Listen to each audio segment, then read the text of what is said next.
we are back. We're going to be getting in here to the semifinal round here. We have John Paul George playing Guardians, taking on Aleksander Ornaf's X-Force. Actually, we do have John Paul George currently on Longshanks, ranked number 23 overall.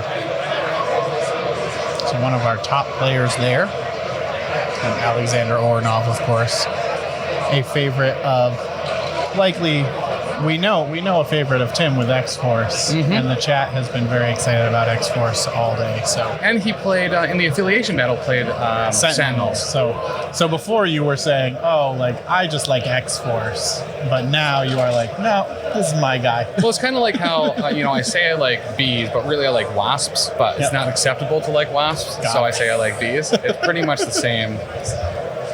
How do you spell Alex? Is it?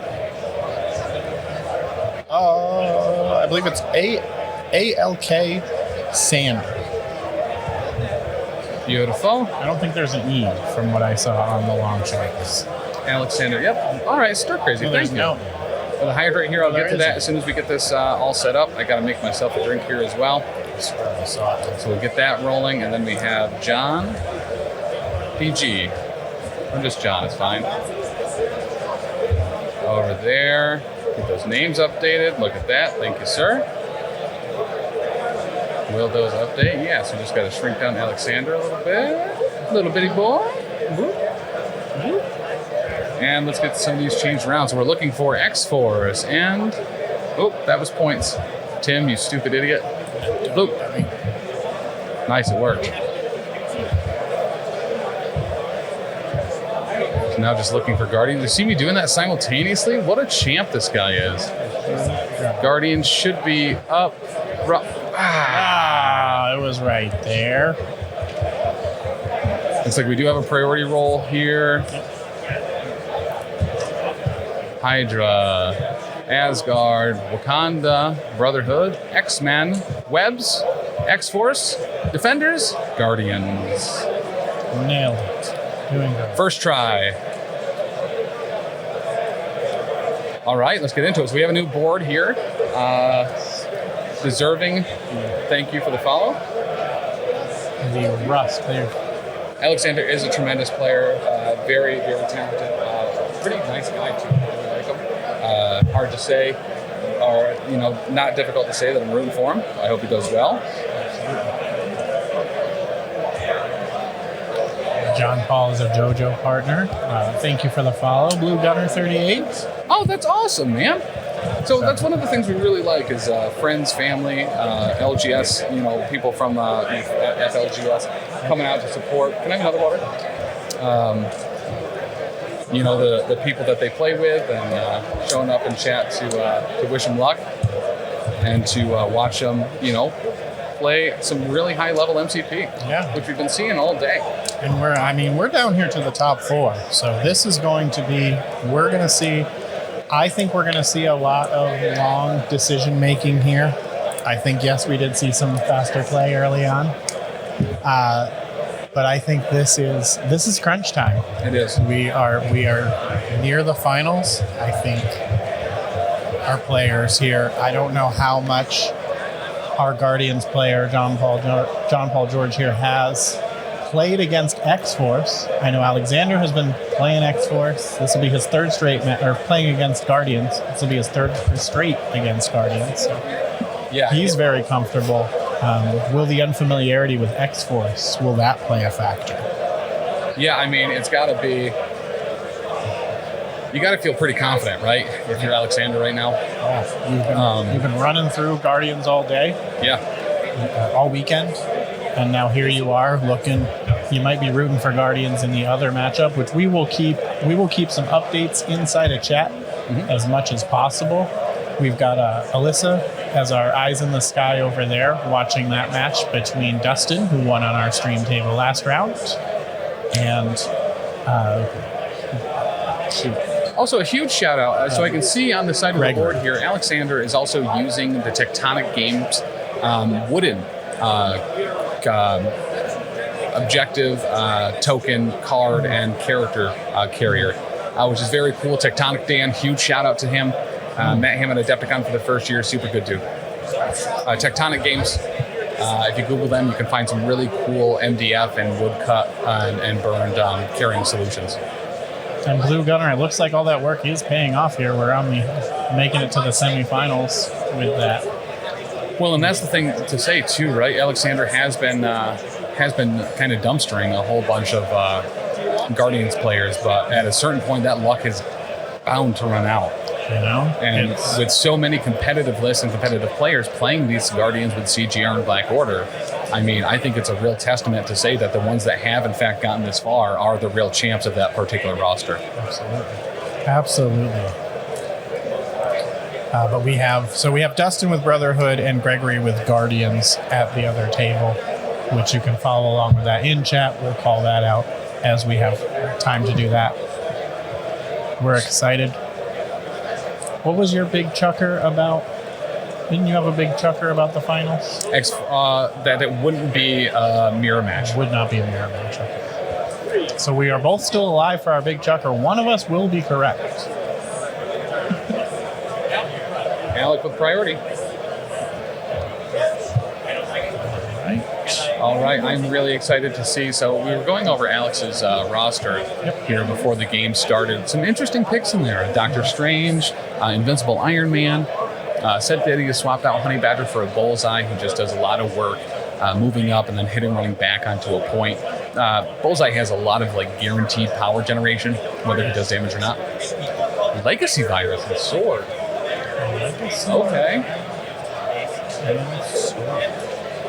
Legacy Virus and Sword base. I don't think we've seen either of these this week. Yeah, we may have seen Legacy Virus, but definitely not I don't think we have either.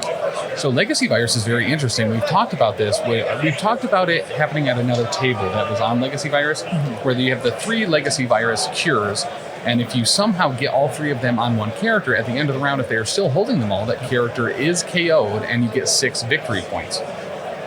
And we have a choice here between 15 and 19 threat. Yeah, it could go a lot of different ways here. 15 is a very strong number for Guardians. Being able to run Cosmic Ghost Rider, Star-Lord for 8, and then an additional 7 with, you could do a Malekith, you could do a Hulk, you could kind of do a bunch of different things. It does keep Thanos out in that. So it would keep Thanos out, unless he has 1 gem on him by chance. Both of the Thanos do have are 2 gems. Gotcha. Probably Spirit or a Space Reality would be my guess. Yep. So the old man used to be Mind Space, so he could teleport himself, and then he could move people off of points and portal people off of points. That was when AMG was like, you know what, he was breaking the speed limit on disruptions. Yep. And they took some corrective action. Oh my gosh. Okay. They're moving. Switching sides as you do. So let's grab some names here and switch them. Some eraser. Front, back, side to side. Front, back, side to side. I will definitely forget that I did this next round. Yep. So we look forward to it. So Aleksander X-Force on the left. John. Rite Aid, stop calling me. Lindsay, can you pick up my prescriptions? So Rite Aid stops calling.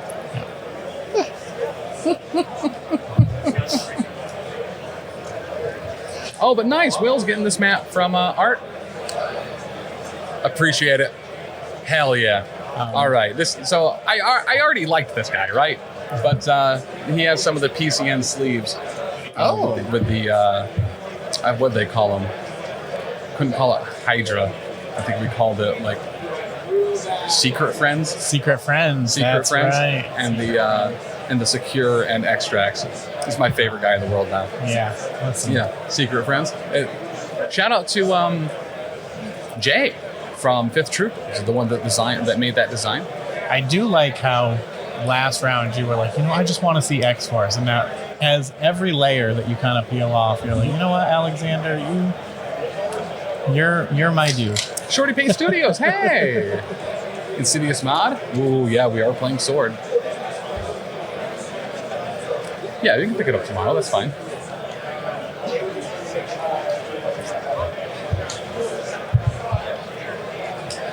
All right, guys, this is the semifinals here at LVO 2024, Frontline Gaming's premier tournament that you can qualify all year round. This is the culmination of 7 other conventions and plus probably a whole lot more that held qualifiers, including Salt City GT, Everwinter, Iron Weld, the Atlantic City Open, Rocky Mountain Open, SoCal Open, Lone Star Open. We are playing 15 threat. So this does put this into the advantage for the Guardians right away. Absolutely.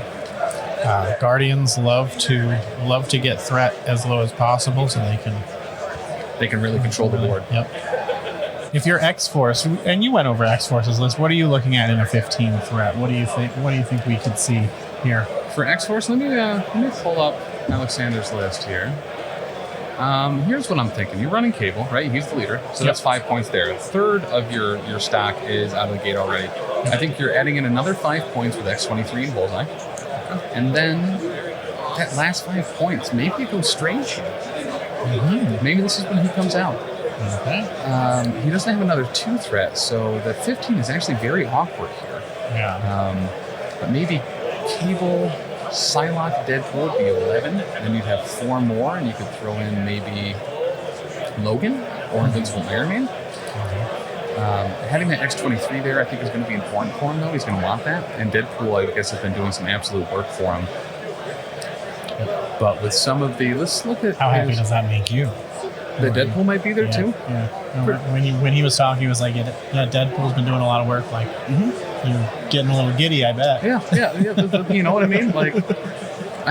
there's blood that is no longer in the regular parts of my body about it. But having exceptional healing here, I think, is going to be very important. So X23 and Deadpool, Logan are all going to be solid picks.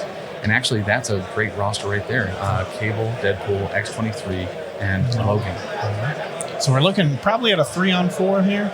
3 Guardians. Because Guardians loves to run 3. So it is, unfortunately... Aleksander is incapable of running 3 wide. He has 2 5 threats and then a 4. He'd have to play under points if he wanted to run just 3. Which is never a recommendation.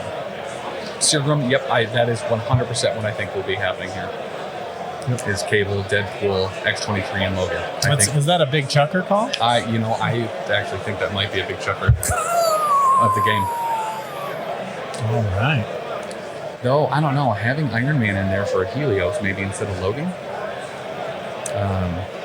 can help in one of those situations where if he's able to get CGR down and then just nuke him from orbit, literally, in a following round. But who knows? That's a lot of investment for that. Did I just hear something about playing under points in a 15-threat game? Keebler, yes, you did.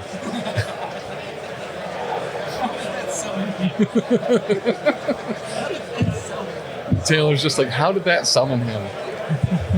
I mean, it's super in character, though. We really appreciate that. That's all the way from Vegas. Helios is amazing. Shorty Paint, thank you so much. Yeah, it's been a great weekend. We've been very blessed with great TOs, great help. Vajit, Alyssa, Ben, Taylor, all helping out. Cliff Jumper popping on yesterday. Omnis and Tyson, Danny, Rylan, all being great TOs. It looks like Rylan is going to be the one giving us those updates in chat. He is the judge at the table for our non-stream semifinals game, and he has let us know Scoundrels and Researchers at 15. So another 15 threat for Guardians. So I'm feeling real confident in my Guardians mirror match now. Here's because the thing, those though, are with Scoundrels there. Mystique loves Scoundrels. If you're running 3 wide on Scoundrels, you have 5 points to contest. Yeah. And Mystique can just drop her influence on one and have it continue to be contested. So, and cover is going to help him stay alive on those Scoundrel points. So we will see, but I do think coming out of the gates here, I think there's a slight advantage if you're looking at the Guardians and seeing that they are both 15. Yep. And you can see here, like with the setup, there is a lot going into consideration here. Yes. Again, this is the semifinals. This is a big. Yeah, this will decide one of the last contenders for the finals of LVO 2024. The winner of this game will be on stream next round. That's my big chucker call. Yeah. Thanks, Dan. The winner of this will be in the finals. Thank you.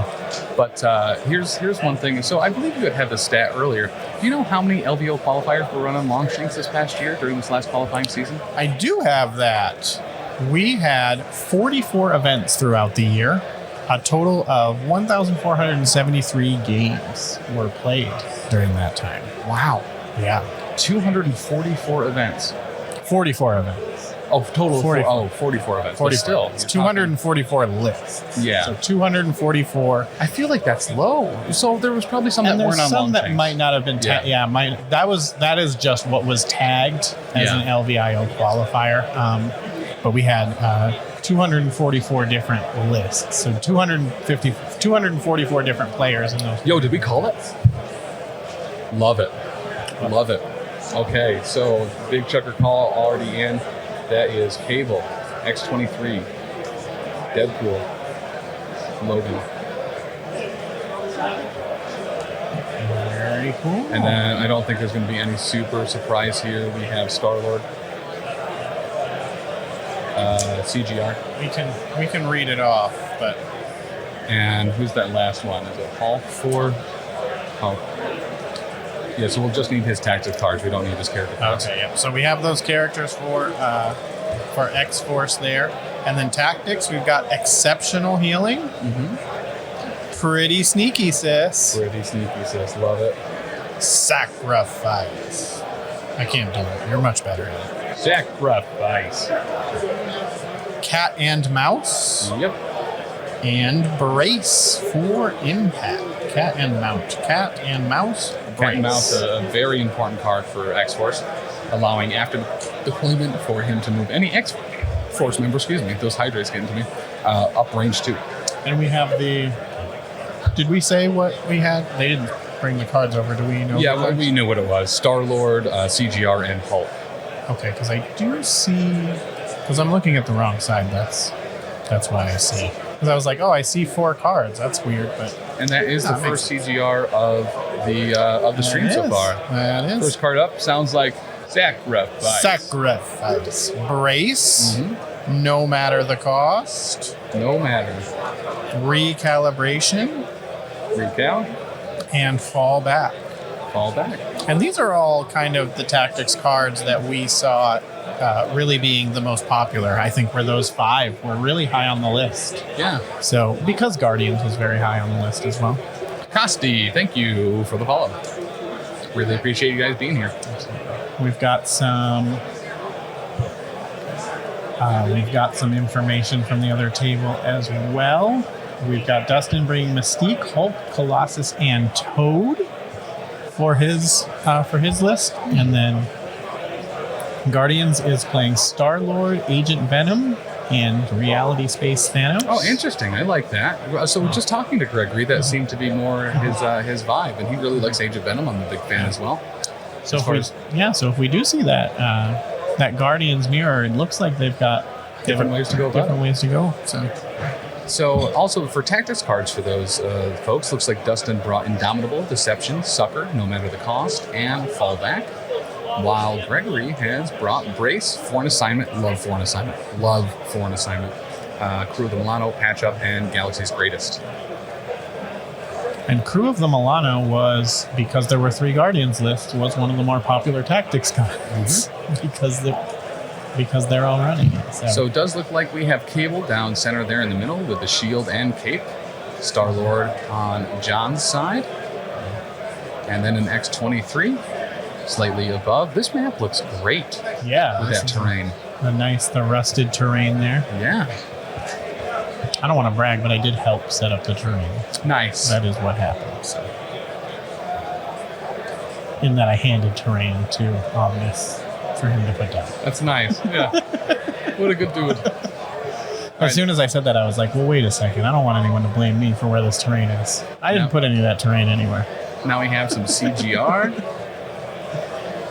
Yes, and this is going to be our first look at CGR on stream. CGR.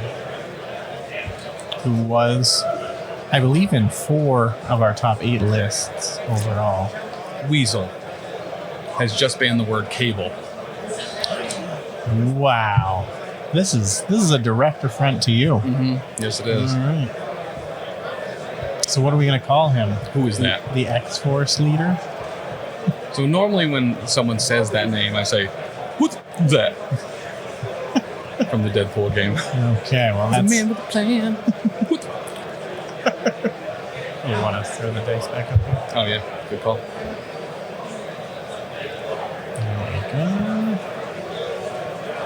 And again, we do have a table judge here with us, but that does mean that the clocks are flipped on us. Yes. So we got another word ban. Okay, so no Nathan or Scott Summers, so I can't call him Scott Summers' dad. Great, cool. Or son. Whoop. Freudian that one. Sonny Summers. You can't say X-Force either at all. They banned. Okay. All right, let's get this timer started. 3:25. Got to use his government name.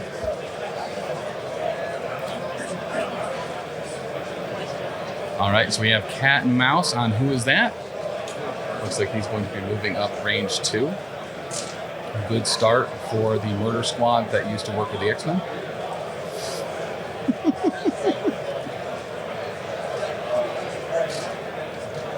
And that does put Mr. Summers within range 1 of that sword base.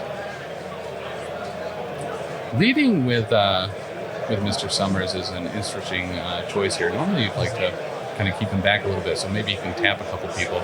Yep. Ooh.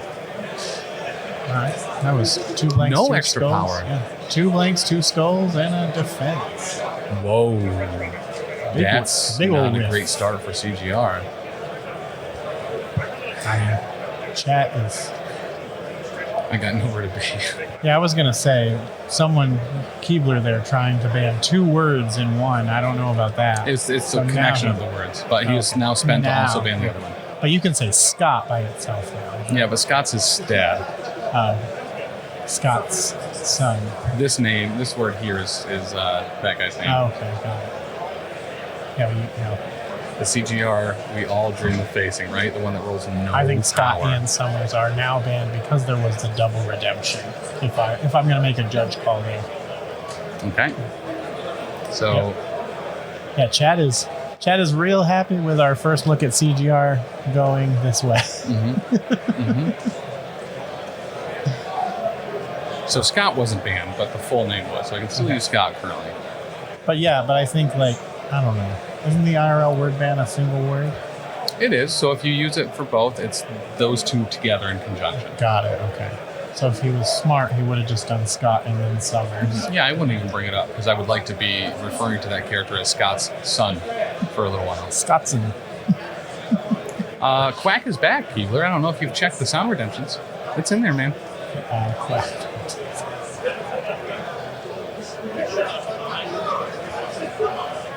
Got Tyson here as well, overseeing the game. Yeah. All right, looks like we're going to be getting... So we did have a pass from John here. And it looks like we're going to be moving X-23 up, grabbing this middle legacy virus. So that is 1 legacy virus. Did he bring mission objective? He did not. Might not be in his roster. But mission objective goes a long way with legacy virus. That is going to give X-23 both cover and line of sight blocking, though, behind that size 3 container. But that does put her into some pretty heavy... this could just be thrown at you.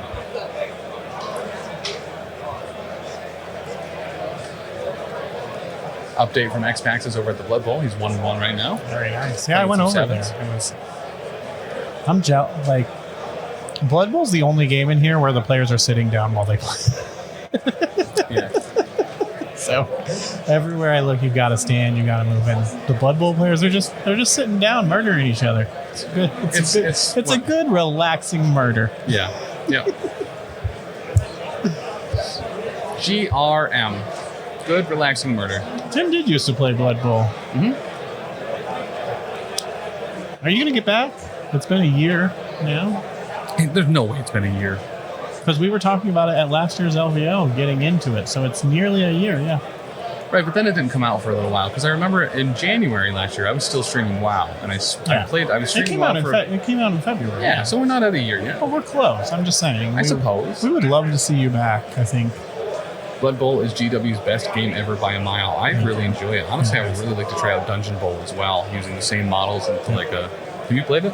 I have not, no. I've played Deathmatch. Seems like it'd be dope.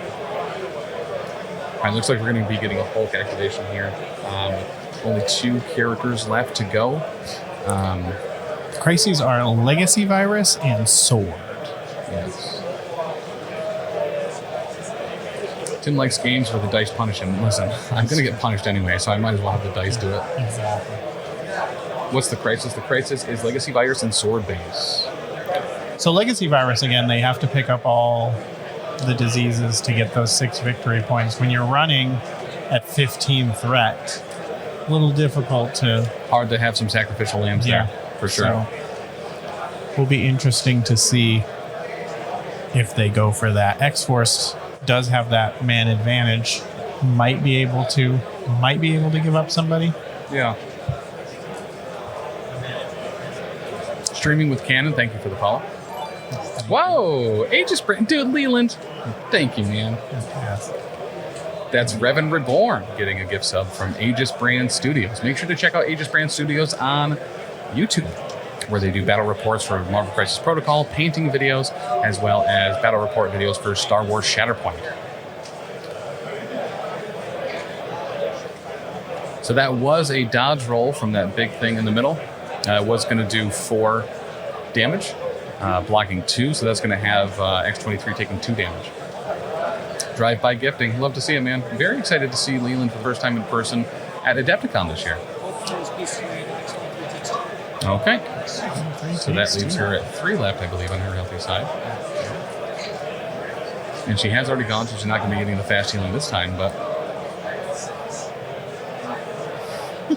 Great way to get some of that terrain out of the way. Cable is very capable of throwing anything he wants. His throw, unlike others, isn't a static cost. It's a pay X, where you pay the size of the terrain that you like to throw. You know I love throwing terrain. I was telling, as we were setting it up, that vat of ooze there. Careful, I'm a kisser. That vat of ooze there, we made sure that we angled that so we could see that ooze dripping out. It does look very good. And I said, now that we've done all this work to make it look good, this will be the first piece of terrain throw. And here we go with some of our first lasers. So we have a body slide by 2, which allows Cable to place within range 2 of himself. Oh, shoot. No, I think it's been 5 minutes. Oh, it's been 7 minutes. All right, we Gucci. Okay, he's within range 3, so he does get 2 rerolls on this. Doesn't convert any. He could use the X-Force reroll here to try to fish for the wild to get that incinerate. Hulk is blocking 2, so it only looks like 1 would be going through. And let's do it a second time. Second verse different than the first. There's the wild. Now we have an incinerated Hulk. All right. And he's going to use the X-Force leadership here to reroll the skull, which is super great. And the 2, there we go. Showing 4, blocking 1. Hulk takes 3 and an incinerate. Punching Hulk and incinerating him, and that's huge. Hulk is the big beefy boy here. That he is. Since we didn't have room for Thanos, Hulk is our best option with that. So Hulk and Scott's son both paid to flip those sword bases. All right. Leland uses Gene Simmons' tongue with his kisses. I would expect no less. I would expect no less. All right, guys, if you haven't already, all of the videos and streams from this weekend, from LVO last year, Adepticon the past 2 years, Everwinter the last 2 years, Ironweld, Atlantic City Open last couple of years, guys, you can check out all the videos from all of those events in MCP over at the YouTube. That's right down below. We're at Professional Casual on YouTube. You give a follow there, like, sub, subscribe, comment on a couple videos. Help our algorithm out as we hope to grow the MCP community. Absolutely. Throwing a size 2 into Hulk. Hulk says, nah, I'll take 1 from it, if that's okay. Like we saw, we've got people who've been playing this game for 6 months. There may be some of you out there watching who've never played, and then you see us here next year and you say, hey, I was watching your stream last year. Gave it a shot. I'm qualified. Would love to hear things like that. Table 2 and round 1. Dustin is in the lead, 5-2. Brotherhood coming out strong. All right. Dustin looks very calm. Yeah. Gregory looks calm though too. They probably got a plan. They are both very even keel. When I spoke with them, setting after Dustin's interview and setting up Gregory's, they're both very hyper flexing over there as well. So he must be doing good in his view. That was a fun interview. They're both very calm. I mean, the pressure is not getting to any of these top 4 from what we're seeing. Everyone is very calm. They put in the time. They put in the reps. Kin, thank you for the follow. Really appreciate that. All right, looks like we're going with Star-Lord activation. He's trying to measure here a little bit to make sure, can he get both the sword base and also try to tag a X-23, potentially dazing her in the first round. And he is going for the shot here, and that is a great shot indeed. She's blocking 1 out of what looks like 3. Did that one turn? Oh, it looked like it may have changed faces on the slide, but 5, and now his reroll does block 2. You're taking 3 and dazes. I was curious. I probably didn't have enough polish, but I had enough power there for the exceptional healing. Probably saving it for later. Dustin is the Brotherhood player from last round, so okay. So that is officially an X-23 days. She is going to drop that legacy virus. Is CGR going to bother picking it up? Because he currently does not have his psychosis token. Or does he start with a psychosis token? Okay. Classic Guardians Dutch, yeah, for real. All right, chat. Who do you think Guardians winning the tokens are on? You had to pick what 3 characters. They decided to put those 3 winging it tokens on. Who do you think they are? Did you say which 3 Guardians characters? Okay. It was a joke. I got it. Okay, it took me a second. I was thinking about it. A massive shout out to Taylor, by the way. You'll see throughout the weekend a number of people using the range tools and movement tools that we brought. Taylor did a fantastic job painting those up in those Adepticon colors, and they just look marvelous. And the other set that's on the board is my personal set that Taylor painted. That also just absolutely pop. If you want to see and get some, get a little bit of your backlog done, the Hobby Hangout on Monday evenings on the YouTubes. The Hobby Hangout makes me want to start painting. It does. Taylor is it's a very calm, very relaxed stream. Taylor's usually got a guest, they're chatting, they're painting. It's nice. You put it on the second monitor, you get some painting done. Yeah. It's a good time. It's a Monday. I was curious. Okay. So Hulk is not within one of that legacy virus. He'll have to move in some way, shape, or form to be able to pick that up in round 2. It's a Monday stream, so it's a good, relaxing way to start your week off. Relax after work, pick up some paintbrushes. And it does look like Logan went up and grabbed that sword base at the top left. So it looks like all 4 sword bases are claimed, 2 for each side. Taylor's stream is a good place to workshop some of your John Cena setups for Tim's stream throughout the week. It's very true.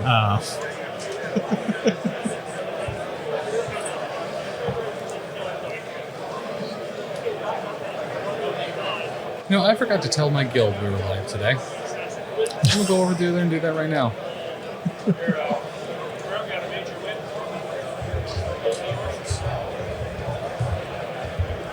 Did you tell them yesterday? Nope. Oh. You did a great job promoting the stream.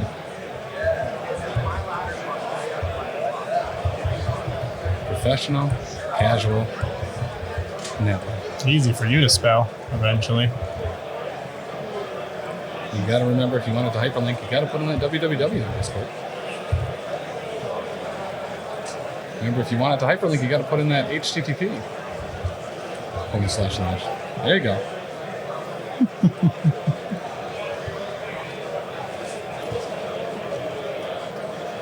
So that's Cosmic Ghost Rider moving up. It was just a regular move, right? That wasn't the teleport. All right, who the heck is that? It's Scott's son. All right, showing 1 on the block. Yeah, standard Guardians dice. Why don't you just have 100%? That's 5, blocking 1. 5 with a wild. Takes 4. Yep. Okay. I'm just doing Guardians things sometimes.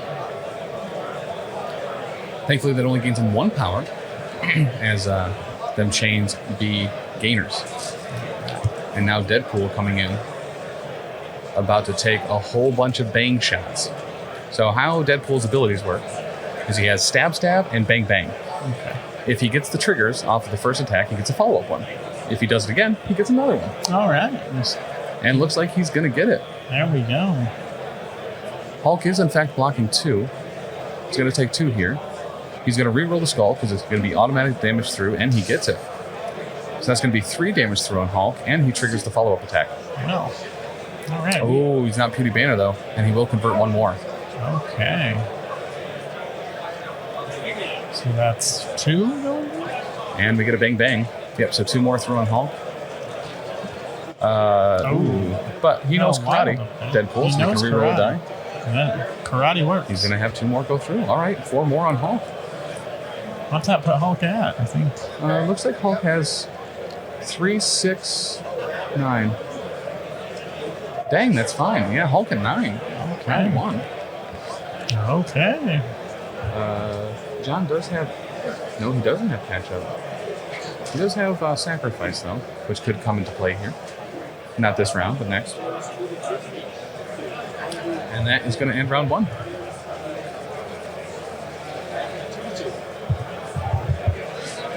All nice and even, going into 2s. Wow. 2s across the board. Round 2. Nobody's winning right now. Everybody is also not losing. X-23 going down round 1. Ooh, hurts. Especially because she might just be wiped off the face of the earth right here. And Hulk at our Want to make a big chucker of the game, Taylor? You son of a... So Taylor's wing it. So Taylor's big chucker of the game is that the next 3 wing hit tokens will probably go on Hulk, Star-Lord, and Cosmic Ghost Rider. Wow. Stunning and brave. News from the other semi-final. Hulk has dazed Your game's Thanos. 3. Does that mean he's back in psychosis now? He's at 6. 12 dice. 8 success on 12 dice at the other table to daze Thanos. Wow. Yeah, for real. That is big.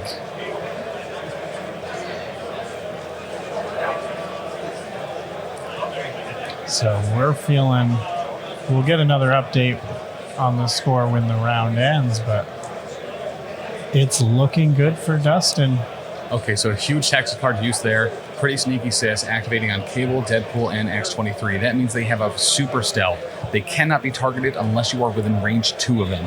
This is a great time for this. It could keep X-23 alive and forces John to make many additional movements before being able to target any of those characters. Tim, when we came into this invitational, did you have the potential of Brotherhood versus X-Force in the finals as one of your top things that could have happened? It was not. We're in Vegas, and I bet the odds on that were pretty astronomical if you put $1 on that. Mm-hmm. Yep. But we might be... That's certainly a possibility right now. That's awesome. That is awesome. I know we've been worried about Guardians kind of taking over, but yes, they're making up. I don't good think numbers. Yeah, and I don't think it's as bad as it's made out to be. Right? They're losing to regular stuff. Yep. It's not like they're some invincible force. It's very good. You know what I mean? And when you have effectively like 15 to 20% of the invitational playing it, yeah, of course they're going to be far. There's going to be a lot of them. Exactly. But we started with 14, and now we have 2. Yep. So and they weren't knocking themselves out. Like there were a couple mirrors. Yeah. Early rounds, but they haven't really been. They haven't run into each other yet today, and Well, and Gregory had said that he's had some mirror matches along the way. He qualified in the LCQ and had some there. Did I spell affiliation wrong? Probably. Yeah, it's clearly spelled wrong. Affiliation? I just right click it. Spell check it. Oh, there we go. It is. All right. Now that code should work. It'll give you the Longshanks for yesterday's affiliation battle or Friday's affiliation. Hulk is now at 12 damage on our untelevised. I don't know what's our other semifinal. Aleksander's kind of slacking. Yeah. Like his Hulk that he's fighting against only has 9 damage. Yeah. Well, his Hulk hasn't dazed a Thanos either, though. Dark Crusader, by the way, thank you for the follow. Yes, thank you.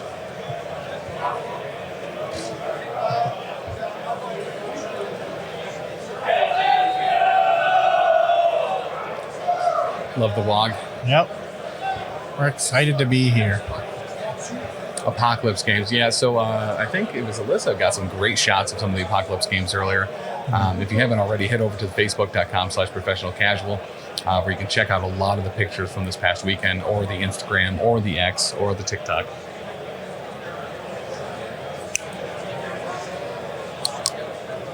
Taylor. Oh, Taylor took the pictures of the Apocalypse pictures. Thank you, Taylor. Good job, Taylor. Taylor is the resident wedding photographer of the Professional Casual Network. Interesting. Taking dope pictures. Someone should have told me about that a while back. Good judge call. Would have been a good thing to know, Tim. So one of the things I love about watching Ben Rev Right Mad play is when he starts to get stressed out, the beard goes in the mouth. So like it just fell out, but I looked over and it was crammed in there. Yeah. Table 2, we are at the end of round 2. Brotherhood 7-2 over Guardians right now.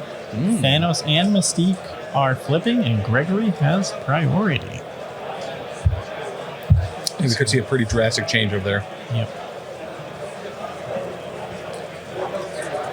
Now with Mystique flipping. Okay, so we are getting a telekinetic shield here, and it looks like it pays in spades with 2 crits on the defense, getting 3 against a lot. Going to block half of it. Looks like he's going to be taking 3. Wow. I think he has enough to take it. Oh, he does daze. That is a cable down. Cheplet, thank you for the follow. Yeah, thanks, Chep. Chep, done. Chep. You had all summer to think about this, Chep. Chep. All right, so that's a big down there. Cable had not activated this round, and he's kind of really needed to put some heavy damage into Hulk. It's Sovin, which I think means something to you. Oh, Sovin! Dude, hey, Chep! So Sovin is, this is actually a really interesting story. So we've been playing some World of Warcraft on the Alliance side. Yep. Doing some raiding with a guild. That's, I think, Group of the Koi, Guild of the Koi, something along those lines. Sylvan is one of the mage healers there, mage DPS, priest healer as well. Angry Hobbit, when we were first over there, made a character named I Love PCM. Mm-hmm. Apparently, Sylvan leveled with him for a little bit. Okay. And during raid the other night, when I was talking about the channel and the podcast and the stream, he was like, wait, I played with someone that was like that. The name was I Love PCN, and they were just like advertising you constantly. And I was like, okay, that's dope as hell with small world stuff, man. Or small Azrael stuff, I guess. Do you guys mind if stream... What's this? Do you guys mind if stream you're for the finals? I don't know what that means. Does you want to... host our stream? Oh, yeah, by all means. Yeah, host the stream. 1000%, man. Okay. Deadpool should have placed in front of Cable to prevent the pull. Yeah, actually. Never skip leg day, I believe, is that ability that allows him to place within 2. Yep. Oh, and there's a hydrate. Hydrate? Yeah, that's cool. Go for it.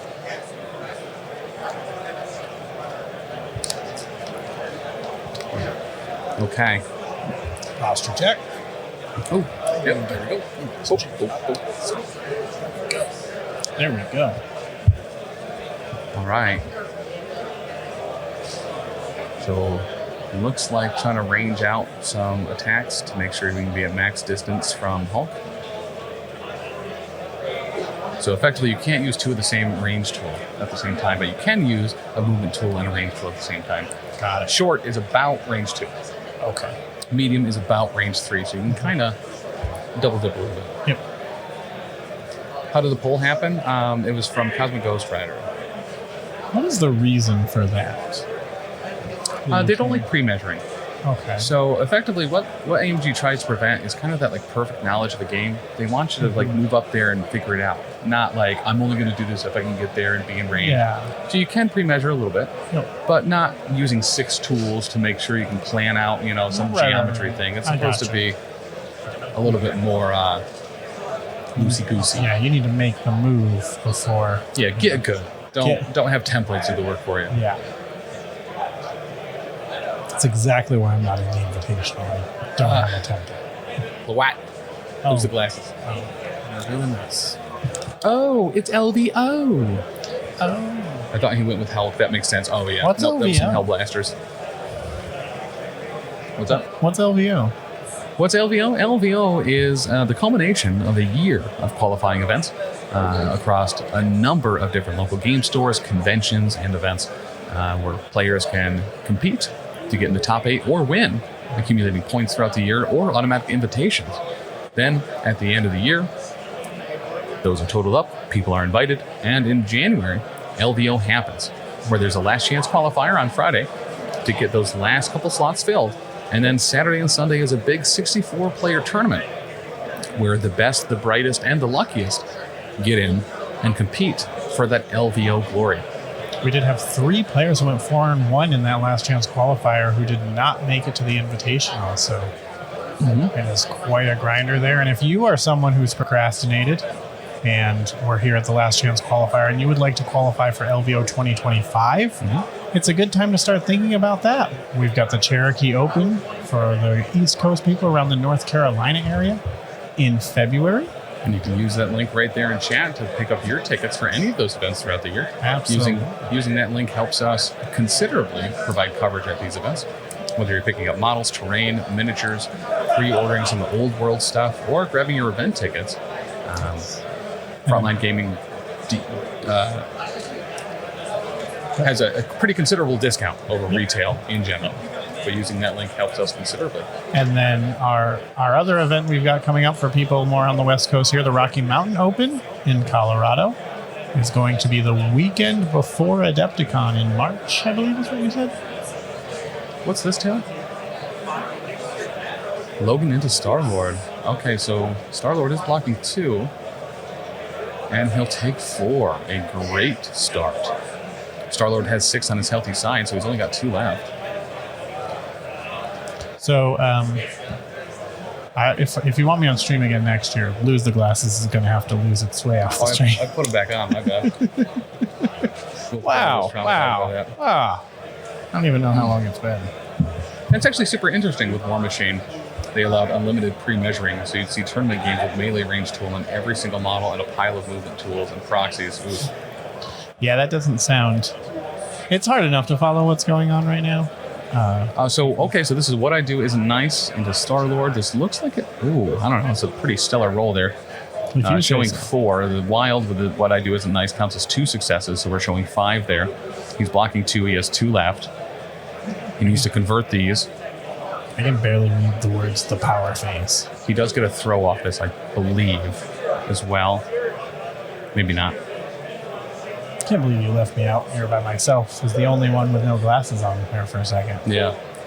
Don't like and that. And a stretch. Oh.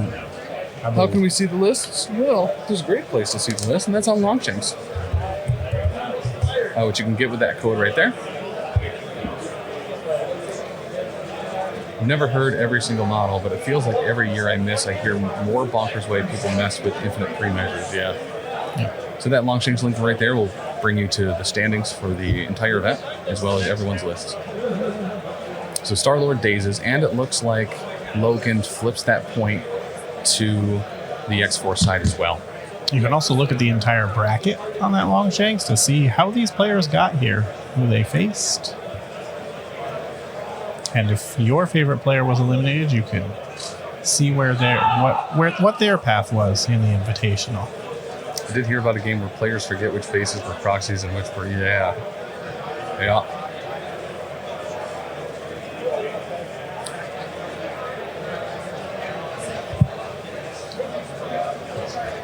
Okay, so that is Hulk gone.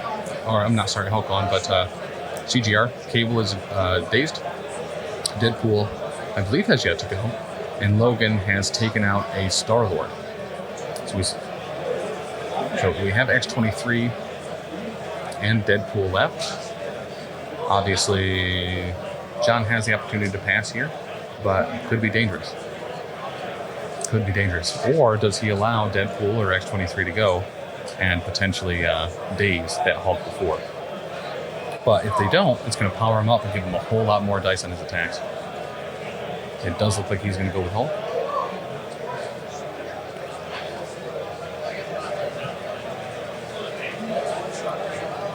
Tyson had to institute a judge measurement on clock rule because I did 40 minutes of pre-measuring to trigonometry someone to death in the Phoenix Open ages ago. Now that's a GD nerd.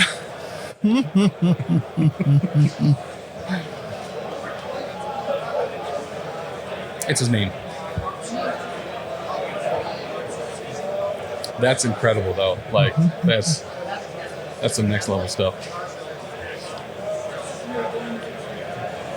And people tell my wife, the math teacher, that they're never going to use what they learn in the class. Right?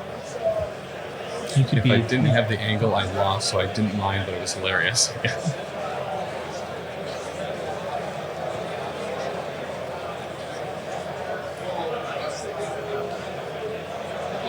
All right, we're good for glasses back.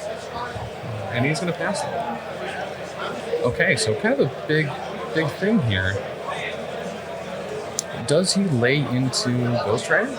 Or does he lay into Hulk and just try to take him down? I mean, with multiple bang-bangs, and you could get a decent amount through. He could potentially have him up to 4 attacks.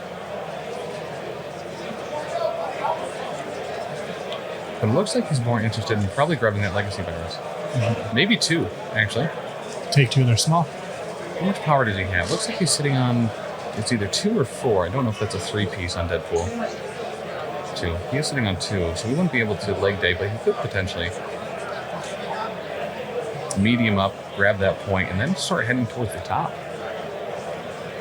Leaving Hulk to just kind of wail on X-23. He has exceptional healing up. He could potentially waste Hulk's entire activation, depending on how the rolls go.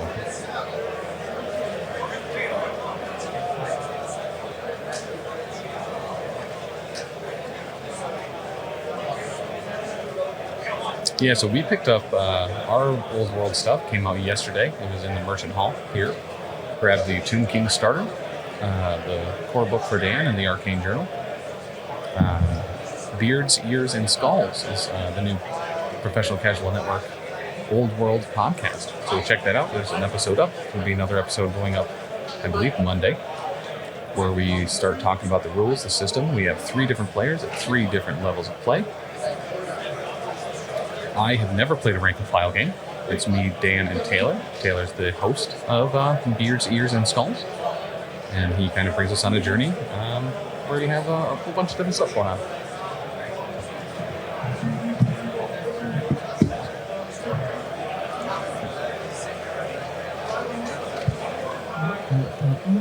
You can pick that up where any good podcasts are sold.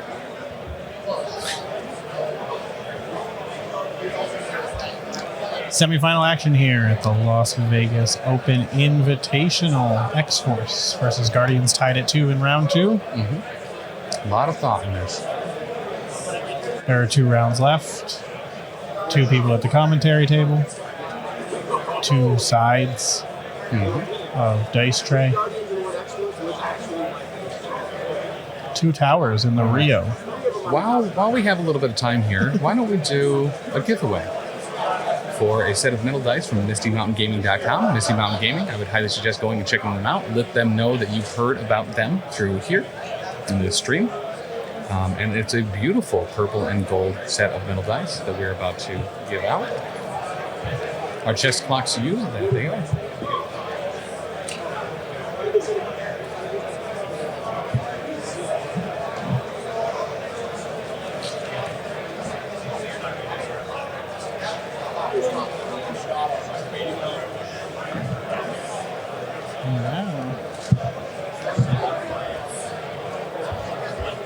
So how we're going to do this is we are going to do a trivia question. Yesterday's trivia question was we asked what release was CP07 for Marvel Crisis Protocol. And today's question, oh, thank you, Drolkwalk. The next question is, what is the name of the Frontline Gaming event that is held in March in Colorado? What is the name of the Frontline Gaming event that is held in March in Colorado? First answer wins. Rocky Mountain Open, Smadix. There you go. So spelling don't count again. All right, so those dice are going to go to Smadix. I'll just throw it in there. What's that? I do like the Smoky Mountain Open. Smoky Mountain Open actually sounds pretty cool. It does sound very Colorado. So Smadix, if you want to whisper the channel here, if you want to whisper the Twitch, your mailing address and name, I'll get those right out to you. I thought it was email and name. So these ones are physically. Oh, you do have to send those about. Yeah. So that's not the last giveaway of the day either. During the finals, we will be giving away a $20 gift certificate to baronofdice.com. Kindly suggest checking out baronofdice.com. All sorts of fun, dope colored dice for anything from Shatterpoint, Marvel Crisis Protocol, Old World, Blood Bowl, 40K, AOS, and anything else in between. And Spankish, you could have been listening when we did announce it about 10 minutes ago. Yes. We got to get like a real tough question. Okay, so X-23 there did move up to the top objective, or grab the objective in front of Hulk, and then move back to be on the sword base in the upper left, securing that legacy virus from being right in front of Hulk. We have one more giveaway. Yes, we have one more giveaway, and that will be during the finals. All right, I'm gonna get you a real good, hard to know question. Okay. That we're not gonna mention on the stream. Okay. Well, if we don't mention it, how are they going to answer it correctly? We won't mention it 10 minutes before. You know? Oh, fair. It'll be something that we've brought up before, that we've already brought up, and we won't bring it up now. So you have to have been here probably during round one. No, we won't be going to the Rocky Mountain Open, unfortunately. It's the week before Adepticon. So we won't be able to make that one. Next event is in North Carolina, though, called the Cherokee Open. That is in February. Almost monthly events for Frontline Gaming. If you're looking to get into some MCP, grab some event tickets, miniatures, and all that good stuff, you can certainly do so at this link in chat. I would have driven up to watch live. Dude, that would have been great to see you, man. That is an event that we have to get to at some point. Hopefully they time those events further away next year. Adepticon is an absolute must, one we will never miss. So we try to hit as many frontline events as we can, but Adepticon is an absolute necessity to do. The best 5 days in gaming. Because we drive out Wednesday, and honestly, us driving out there 13 hours is kind of a gamble, which is a good game. You can't spell gamble without game. I've got our question. We have mentioned it. We mentioned it on stream before at the beginning of this match. So I'm ready. It's going to be a good one. All right, looks like we got Hulk moving up to try to take on Logan. Much like in Hulk number 15, where Wolverine was introduced in a one-on-one fight against the Hulk. Mm-hmm. Hopefully that wasn't your question. It was not, no. I don't think you'll accidentally mention mine. And we're going to throw Logan.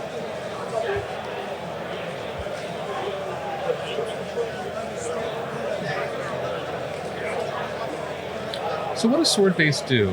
Doesn't they do something interesting during the power phase if there's enemies there or something, or if you own them all? Yes. During the power phase, if a player controls more consoles than the opponent, they command the base's security system and may choose an enemy character, and the chosen character is pushed.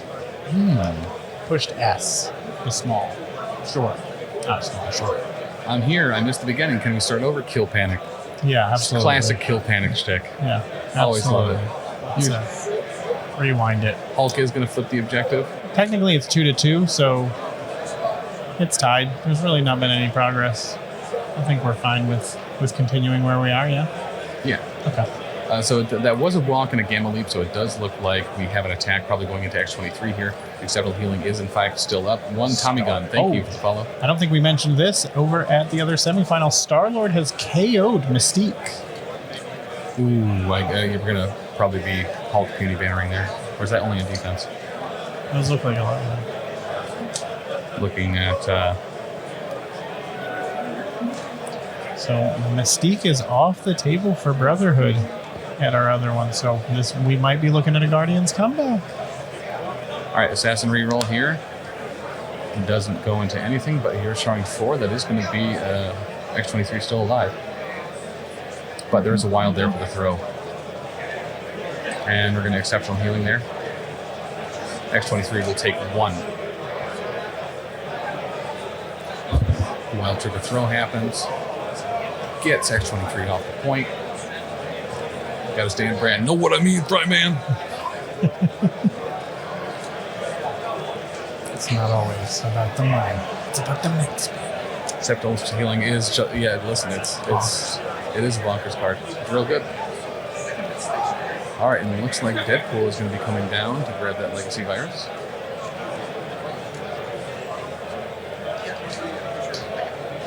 And do you take some pot shots here at... Oh, no, you probably move medium to grab that other sword. Then you have all 4. Hell yeah. Great work. Don't get... Oh, that's right. Don't get hungry for Blood Boys. That's what Blood Bowl's for.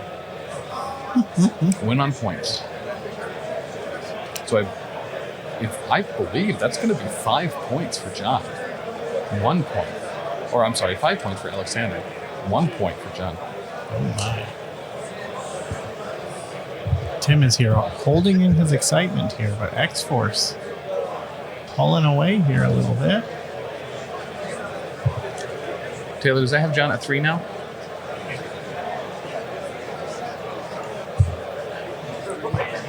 Aleksander. All right. 7-3. X-Force. A good pull ahead here. Listen, there is going to be some attrition. Exceptional Healing now off the table.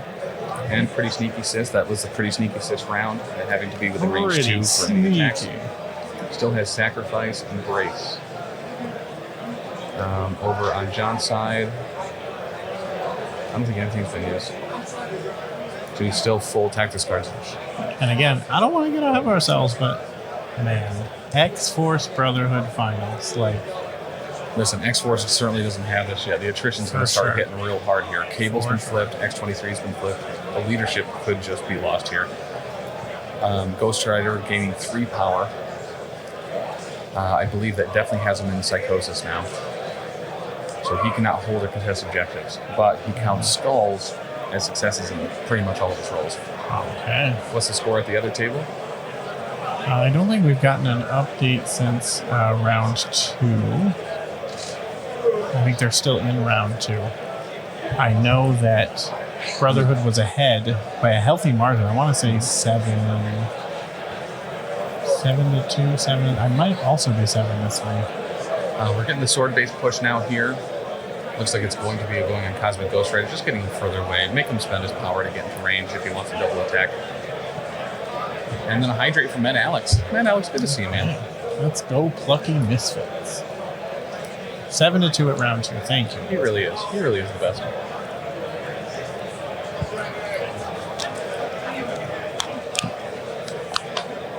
But we do have Mystique now down in round 3 of that Brotherhood game, so we might see that gap start to close at the other table.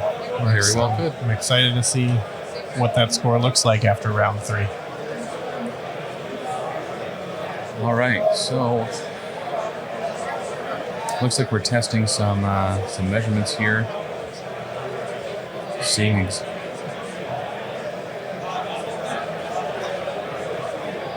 for time, we have Alec with 30 minutes left. John has 21. Who's the 7 at the Brotherhood table?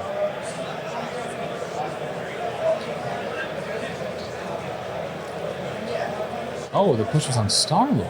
Interesting. Gets him right into kill range for Logan. Then those weenie tokens are gone after this round. Brotherhood is the 7. 7-2 Brotherhood over Guardians right now at the other table.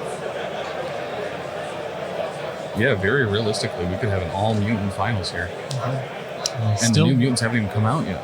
we still have a chance at an all Guardians finals, though. Yeah. Those are all those options are on the table. Just think about how invulnerable you could be while blasting. Kavine, thank you for the follow. We've done such a good job avoiding putting Guardians on the stream, and they have just been falling by the wayside.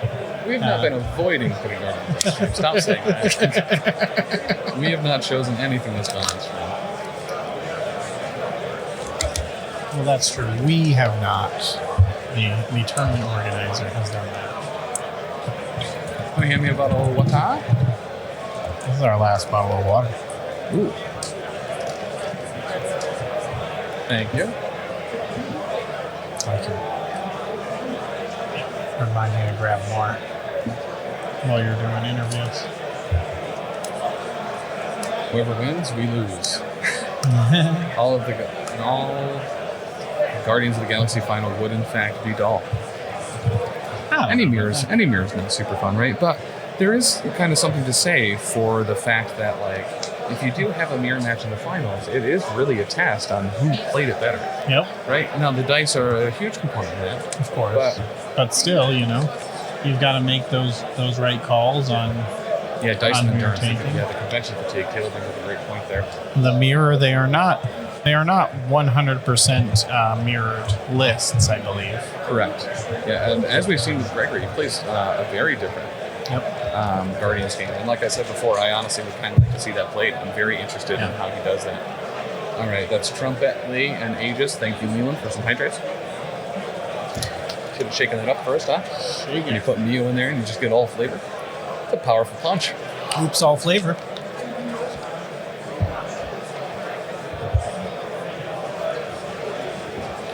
Yes, Hesselberg, that is my understanding. And as we said, we saw Guardians was popular, but it hasn't run the room. There was plenty of it available in the round of 32. There were 9 in the round of 32, and it just kept whittling down and whittling down. It wasn't just beating itself. X-Force has run through 2 of them already. Brotherhood ran through a couple on the way here, so... I'm incredibly nervous about this activation for Cosmic Ghost Rider using the chains to both incinerate and pull cable. This could be the end of the X-Force leader. Knuckles, we keep the dice on stream as the official. I don't know. Is there there's not an LVO ban on third? No, there's not an dice. LVO ban on dice. You are supposed to have official stuff in case your opponent prefers you to use the official stuff, which is pretty much on every tournament. Yep. But for stream, we use official dice. That's a lot of dice. That's a great defensive roll. Cable already showing 5. Make it 6. Wow. Even with the incinerate, love it. We could see Cable survive. Only taking 1. Wow. Huh. I mean, I'm hearts aflutter of that. Yeah, once again, it is not a rule to have official dice. It is only for our stream. For our stream, it's a rule for us. Mainly because of visibility. Yep. Especially with clear dice, sparkly dice, shiny dice. Our dice are official AMG dice that are matte coated so that they show up better. It is very difficult for us to see, and for the opponents to see certain other types of dice.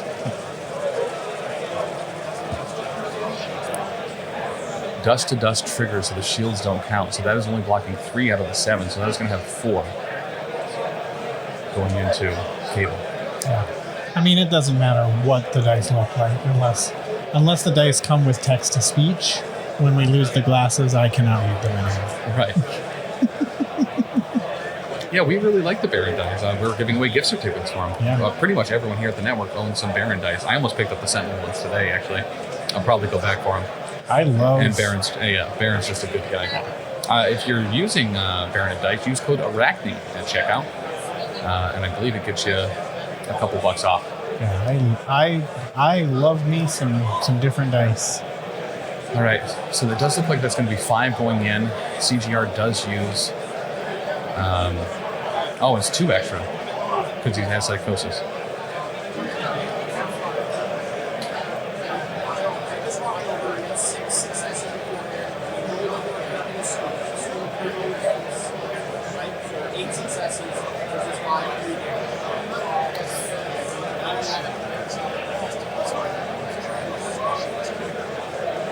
So he only takes 3 damage from that. 3 damage. All right, huge there. Dust to dust. Heck of a defense roll. And we're showing another Hell Blaster, showing 4. That's good.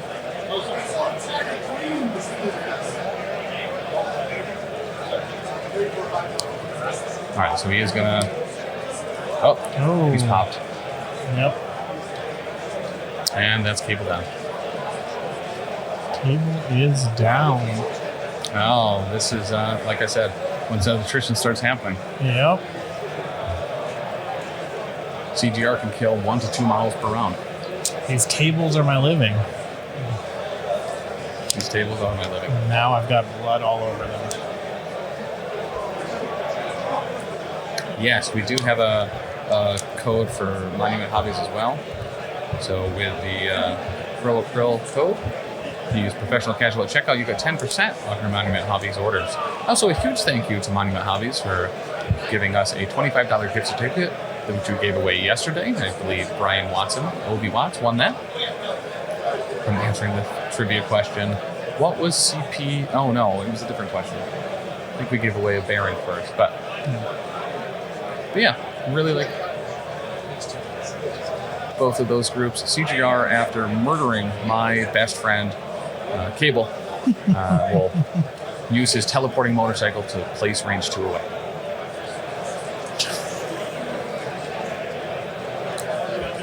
All right, going into Star-Lord here. He does get rerolls, blanks and blanks. Uh-oh. Not going to be enough. Oh, yes, the Squirrel Girl question. There was a lot of controversy around that one. This was the Squirrel Girl question, that's right.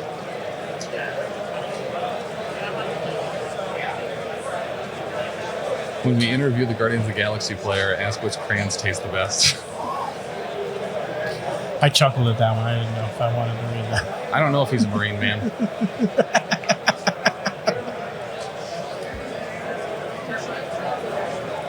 Does he have Hyper Viper mean in his hand? So we get the place and another. Oh yeah, that's actually very fair. Yeah. And as you know, as we were talking to some people earlier, there's a little bit of anxiety, right, being on stream. So we'd really like to keep it respectful to the players on stream. You know, you may feel all sorts of different ways about what people are playing or who people are, but no reason to disrespect them in chat. Of course. If you're coming to a 64-person invitational, you're going to play the best things, and we understand that sometimes the best things may not be the best viewing. All right, so that's 5 going through. He took 1 from the throw. This should be a dead Star-Lord. Winged token could only save. And he's going to recal. And it certainly works. Keeps him alive. He'll take 2 instead of 5. Also, all crayons taste the same. You would know that. I love that nerd. Great response. Yeah, Guardians were real bad. I really liked them a lot. I could play really wide with them. I did well with Guardians. How many were here last year? There was some Guardians players last year. So Thanos Guardians was a thing that had been cropping up at that time. What is Hulk's health? So you can actually see on the right side there, Hulk has 9 take. You see the three chunkers there. Looks like 5 power as well. Star-Lord Daisy's Colossus. I love when Tim played the Power Bottom 10. Listen, there was a lot of Guardians in that Power Bottom 10 the first time I played it. Second season I played it, it was a lot of X-Force. Can someone in chat ask if we've got... Did we get a round 3 score update? I think he said... I don't know. 4, so... That's a good question. We could get if we can ask in chat. We don't have a radio direct to the other table. Or if we can get Alyssa. You liked Team Tim with all the bald characters? Yeah. That was also a good one. So much so that Big Chuck painted up my ancient one with this hat here, plaid bathrobe, and jeans. There we go. Very nice. All right, so we do have a Hulk activation here. He's going to Gamma Leap, and it looks like he is going to try to crush Laura Kinney. And he threw Logan away. Can Deadpool take down Star-Lord this round? That's a huge question. Get those winged tokens out of there would have saved Cable's life.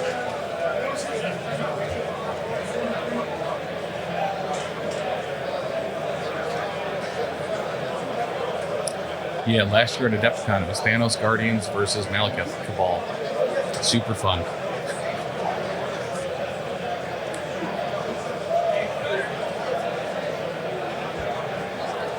All right, Hulk game leaping up.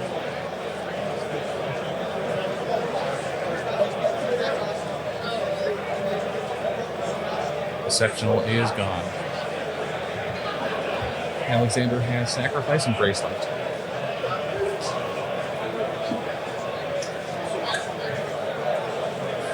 Alright, I think we're getting some Hulk punches. He is at 9 damage taken, so that will be 2 extra dice on the attacks. And Incinerate. So only rolling 2 here.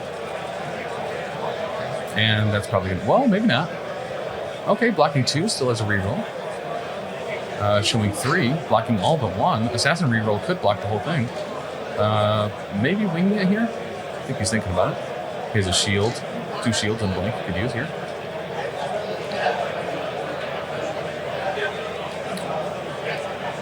And I would assume he's probably going for it. And winging it token.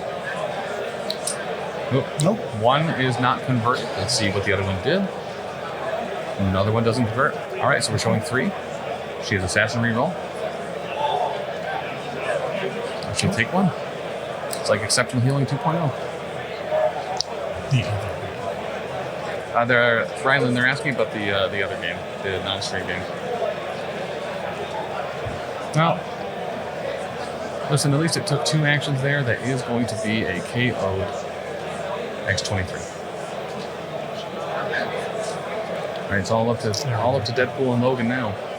Okay, so I did miss it. So Brotherhood up on Guardians 10-3 after 3 rounds. Hulk flips that objective as well, so that is 2 of those for each side. And I think we're going to have a Deadpool try to kill. Yep, certainly are. We're going to have a Deadpool try to kill a Star-Lord here. No, Brotherhood has 10 and Guardians has 3. So it's looking real good for Brotherhood. That's researchers for you. So Deadpool doesn't have enough power to leg day, so he's going to actually have to move up there to get the shots. But this is actually very smart. So if he bangs here, that will give him the power to be able to leg day and potentially take down Star-Lord. Only showing 1 here. He knows karate. And nothing. But 1, it is a gainer, so he gains that 1 power, and he's going to leg day and shoot Star-Lord with the same thing. Yeah, great play here. Hasn't used the X-Force reroll yet either.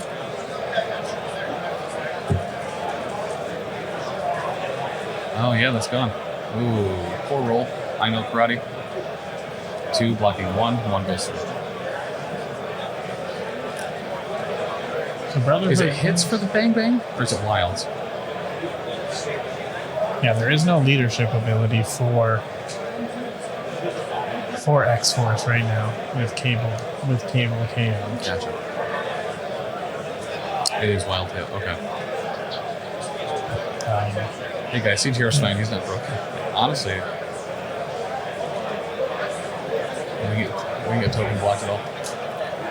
So yeah, at the other table we've got a 10-3 lead for Brotherhood, but Brotherhood is getting chipped down to just 2 units.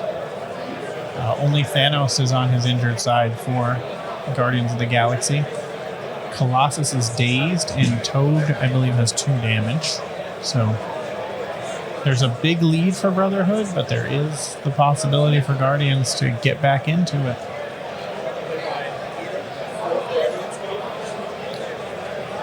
All right. Concise Lizzo. Thank you. Concise Lizzo? Oh, Concise Lizzo. Yeah. Thank you for the follow. About damn time. In a minute, I'm gonna need a concise Lizzo in this chat. All right, Star-Lord and Deadpool. Block 1. He knows karate. Block 2. He does Taking know 2. karate.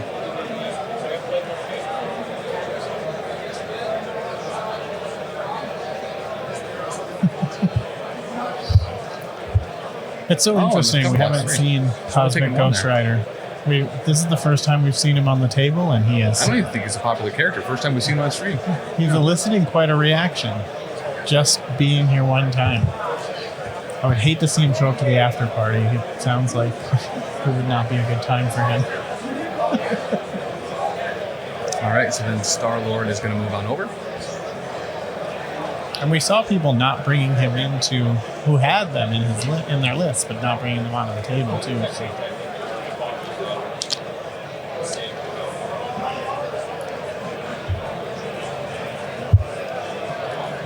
And around 4, Guardians starting to pull within. They went up 4-0 in that last round. So 10-7, Brotherhood ahead of Guardians. Colossus and Toad are both flipped for Brotherhood. So there is some danger here. What's better than 10 to 7? That'd be 10 to 6, which is the same right here. Yeah. Going into round 4, Aleksander ahead with the X-Force to 4, but only 2 characters left. Odds of seeing a tabling here before he scores those last 3, somewhat viable. Yep. So both of our Guardians opponents are looking kind of at the same thing. They're they're up, but they're short-handed, and it looks like the games could turn. CGR does gain 2 there on the power phase roll, and he is no longer crazy, so he can in fact contest. So there is certainly a merit here to no more passes though. 2 on each side, or no, actually X-Force is able to pass. Who has priority again, Taylor? Sorry, Alec. So you go and try to take down that Star-Lord finally. Just get that done with. And hope that you can survive. Deadpool can in fact contest on his unhealthy side, his injured side. Because he breaks the 4th wall a little bit. It is interesting though, I see. Again, CGR very, very much splits the community, but then you've got a guy like Beta Ray Bill who shows up in 4 times the lists. Yeah. And we kind of just live with that. So and so that's the thing is, people can take down Beta Ray Bill. So, yeah. But I mean, for real, Beta Ray Bill's taken a lot more. Yep. So specifically about a splashable character, Yep. They're kind of extremes, right? Yep. But listen, the character card update continued to show that AMG, while they won't make regular and frequent updates, because quite frankly, that's not stellar for a game. When something needs to be addressed, it gets addressed. Yep. Daddy Tuba? Hey, Dad! Is that the Richie Whitmore? It sure is. That is the Richie W. Is that you? That's my dad. Yeah, that's what I meant, your dad. Oh, wow. Hello, Tim's dad. How are you? That is me. I'm the Vegas contingent of the network. So They did send me with some microwavable bacon for you, but I ate thank you. it. Oh, but you ate it? Mm-hmm. I will be letting your mom know in our group chat. The one you're not in, of course. Right. Yeah, the real family group chat. The real family group chat, yes. All right. So we're going into Star-Lord here. And we're going to sacrifice. Probably onto Hulk. Good to see you. Oof. Ears getting sore from this thing. Into CGR. I'm what, the second? I have the second most amount of PCN equipment at my house. Right now, I don't have any PCN equipment at my house. It is all here. All right. So bang bang here going into CGR. Showing 4. That's. Is that 4 into CGR from that? Wow, all right. Listen, who knew that CGR's weakness was just guns? To all of you complaining, just run Deadpool. Yes. He never skips leg day. There we go. I don't even know if Frank Castle Ghost Rider has walked in the last millennia. Playing Pal Word. Dude, how is Pal Word, Knuckle? That's Pokemon with guns, if you're unfamiliar. I've heard, yeah. That one got... I saw some stuff about that this weekend, too, so... Where is that Deadpool? Taylor, where's that Deadpool? Where's Deadpool? Oh, he is. Gotcha. Okay, he blends in with the thingamajobber there. Yes. Okay. So that is, I believe, 3 objectives for... It's more than... Okay, so it's more than... Pokemon. Now it's back down to 2, even keel. And Star-Lord, yeah, just going to double move and get both points. And that's honestly very much what John needed. That's a huge switch there. There's... but to sell it to me, you say Pokemon with guns. Like Rumble Slam, they were like, oh, it's wrestling in minis. All right, you got me. I'm in. So you gotta really break things down to things I like. It's a survival first. Yeah. So I think that's the enticing headline, though, right? It's Pokemon with guns. Pokemon with guns sounds a lot of fun. And then you say, because when you say Arc with Pokemon, right? What if you said? They're like, what's Arc? Well, it's the game where you collect poop. Yeah. And tame dinosaurs. It's the game that somehow my child figured out how to play at 3 years old because it had dinosaurs in it. Yo, one absolute man, how are you? Rumble Slam does sound great. He was a big Rumble Slam fan. Where's Tisdale? He's gonna send me a set, I heard, because the 2-player starter is sold out on it. All right, so what do we have here? So it looked like we had a pass. Oh no, okay. Still just measuring things. Seeing exactly what we can get done on Logan here.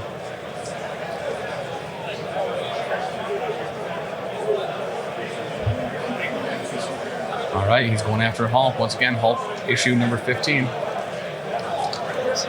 some more Rumble Slam. Excellent. Oh, a stellar roll. Well, he's showing 4. Hulk is blocking 2. He is going to puny banner.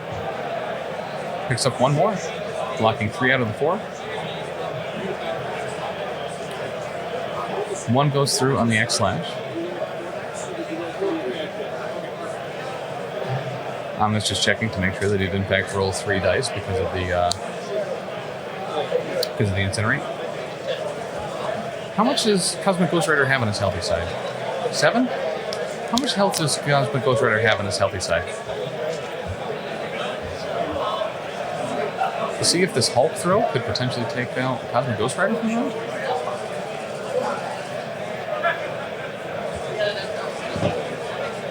Or did he not? 9, okay. 7 injured. Gotcha. Was there a throw trigger that he just didn't hit there on X-Slash? Okay. Or maybe it's a size requirement or something. Hulk too big. Got it. Shout out to my ex. I wasn't ready for that one. I would have Rumble Slam and Adepticon, but it interferes with all the major tournaments. Well, what if you brought Rumble Slam, though, to Adepticon, and maybe you could show Marsupial how to play a game? Here's the bad news.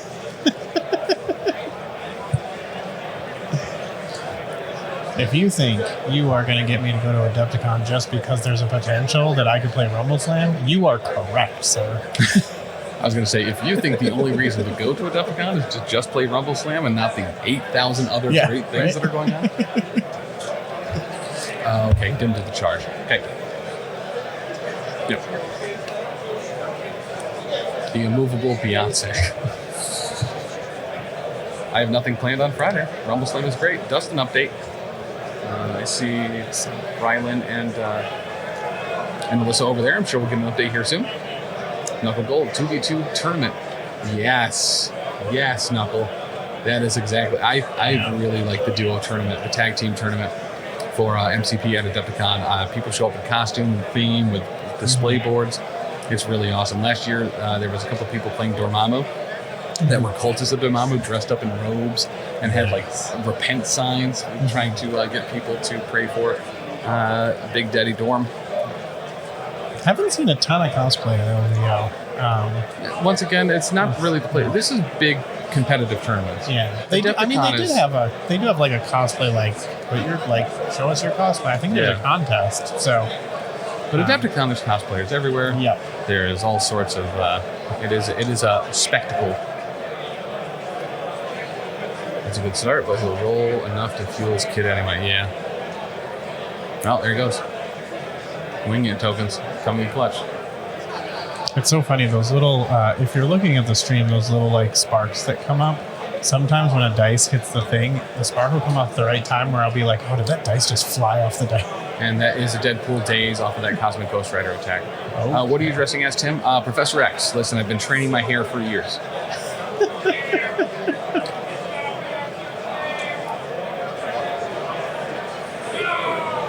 And what is this?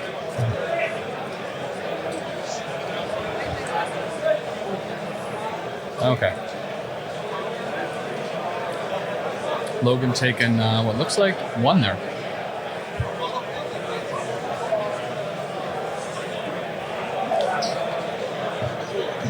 Floating chair, straight up wheelchair. We're actually going to be going with Krakoa, Professor X. Bald under a big old helmet and a bodysuit. You've been waiting to see Tim France in a bodysuit. Get ready, boy. Adepticon's the place to be. 30 years. 30 years I've been waiting for this. Picking up 6 victory points there in round 4. Oh, nothing for X-Force? Nothing for X-Force. Yikes. Wasn't able to flip the point back next to Hulk, and Deadpool was, in fact, dazed.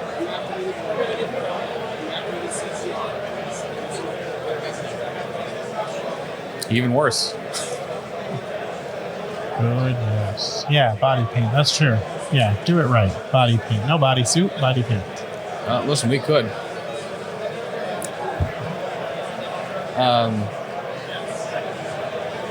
Hyper Viper has a cool shirt that has Beta Ray Bill on it, and it says "Built Different." It's really good.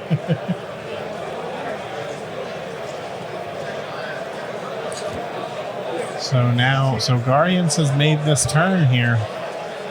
All right, Logan punch. Logan not wanting to defend, just wanting to attack, but Hulk, on the other hand, also wanting to attack. It's a lot of dice. 2, 4, 5. Winging it. Make it 6. They're small. So 5 damage going through on Logan.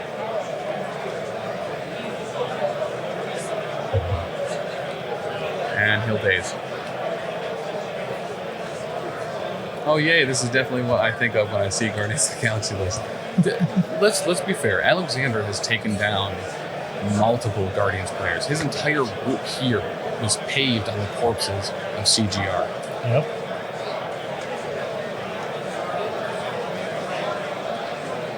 Looks like a leak up to that Legacy formula or Legacy virus. John is very good, man. That's the thing. You had a bunch of CGR players in Guardians of Black Order, and they fought each other, and John won out on the top. Yep.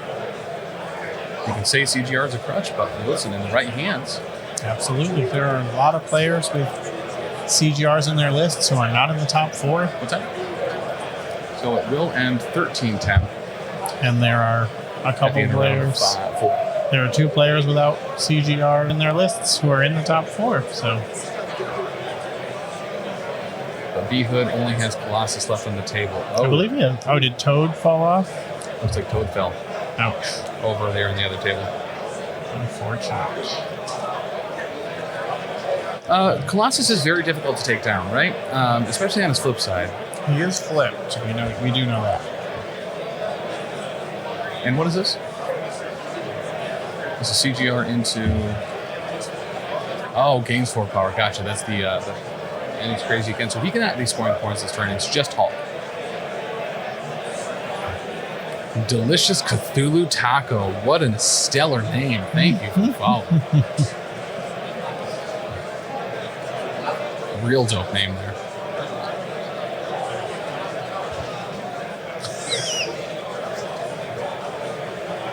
And he dropped the Legacy Virus token he was holding. If you think CGR is bad, just wait until AMG releases John Fogerty.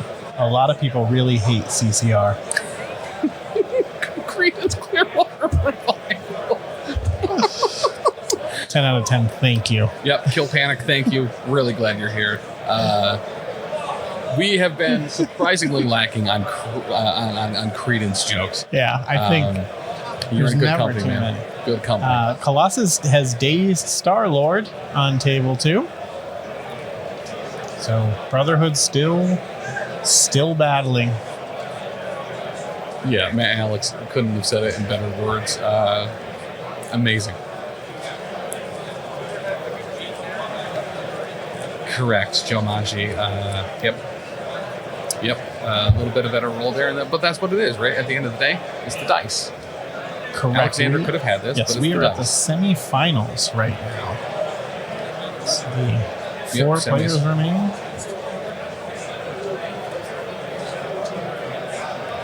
Okay. Picks up the Legacy Virus, flips the point, spends 2 on leg day, and looks like he's going Hulk hunting. Oh my. Hulk currently sitting at what looks like 11 damage taken. 10 taken?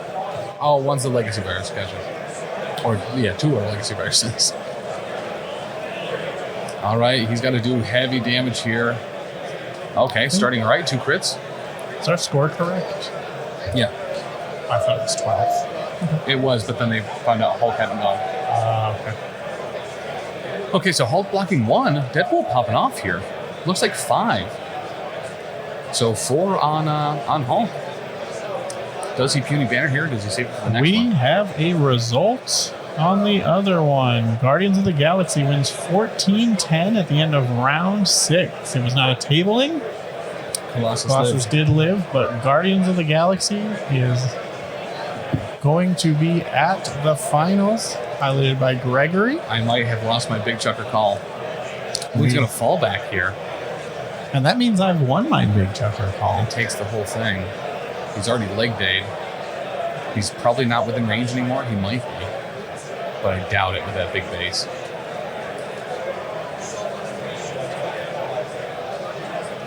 He really needed to kill that Hulk. That Hulk now sitting at, I believe, 14 damage taken. We can win leg day once. And is that Hulk going for the viruses? He has 2. He has He's to. effectively running away now. I'm sorry? He's running away now to keep those 2 points. Okay. He's going to shoot CGR here. Looks like he does get the trigger. Wild and hit. CGR blocking the 1, which means he'll take 2.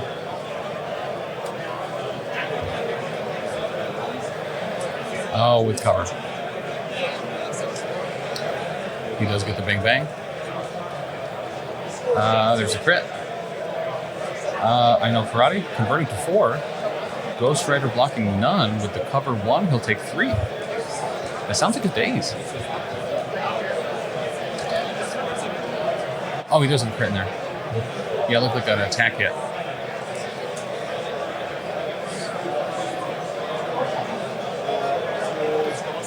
The CGR is at 9 damage taken, looks like.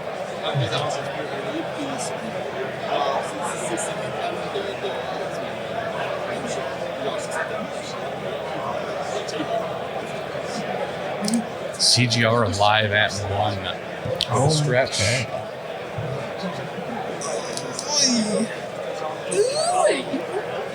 I mean, Hulk's scoring 2 here. If Logan can take down CGR, who can't score this turn anyway, I don't think it ends here, guys. Yeah. We're getting around 6.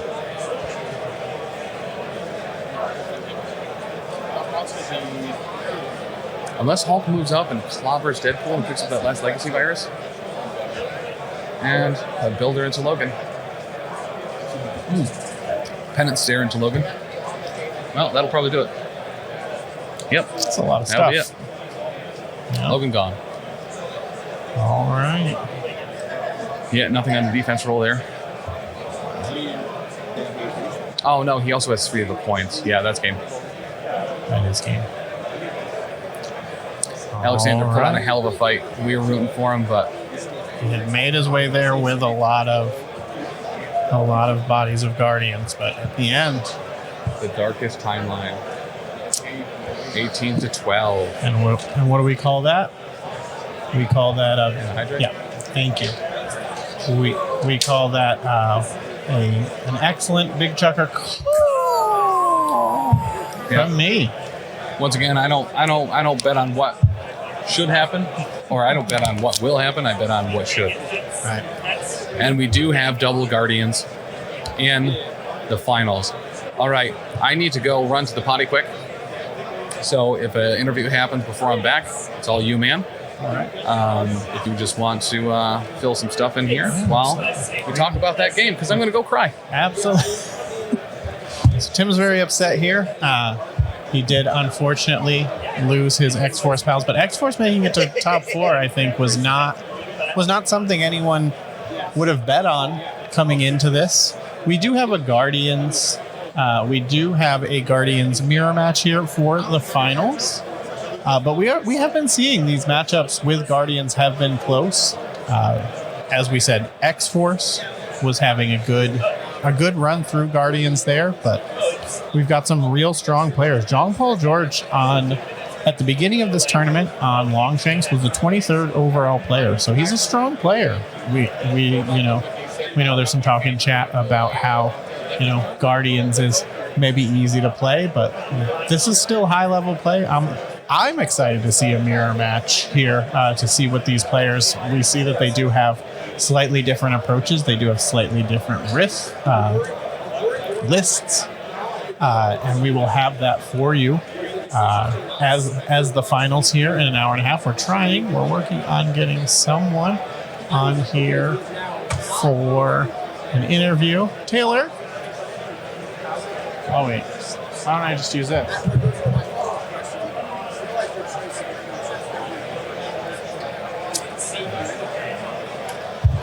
Taylor.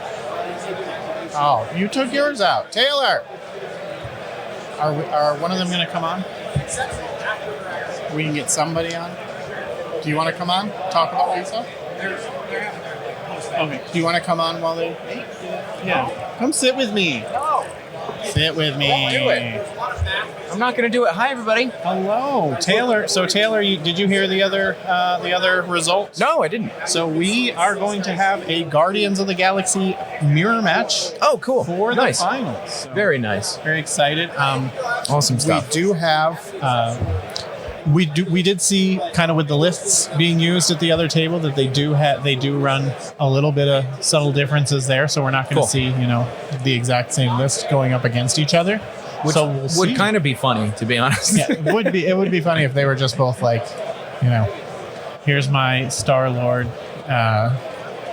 Thanos CGR, and let's just punch each other. Yeah, exactly. I like punching. I don't know. I'm a huge fan of just beating people in the face. That's probably why I lose most of my games. Yep. But no, I'm a huge fan of just punching stuff. Absolutely. Slaps are where it's at. Oh, there were 7 hydrates that I need to do. 7 hydrates. Well, I don't have anything to drink. That's too bad. I'll do it. I'll make sure Tim gets I can them. drink whatever this is. It's a bad idea, probably. Yeah, go for it. Yep, that's a very bad idea. There's one, and that's all I'm 6 doing. more of those. That's all I'm doing. Anyways. 7. There we go. Done. Oh, hello. Hello. Sombre Papa. Thank you for the follow. It's not very nice. Yeah, I mean, like we said, there are some subtle differences. I'm very intrigued onto, is it Greg? Do I have that right? Gregory, yep. Gregory? Yeah, on how they run their Guardians, because apparently it's a bit different than the normal meta that's going on. And listen, I'm pro punching.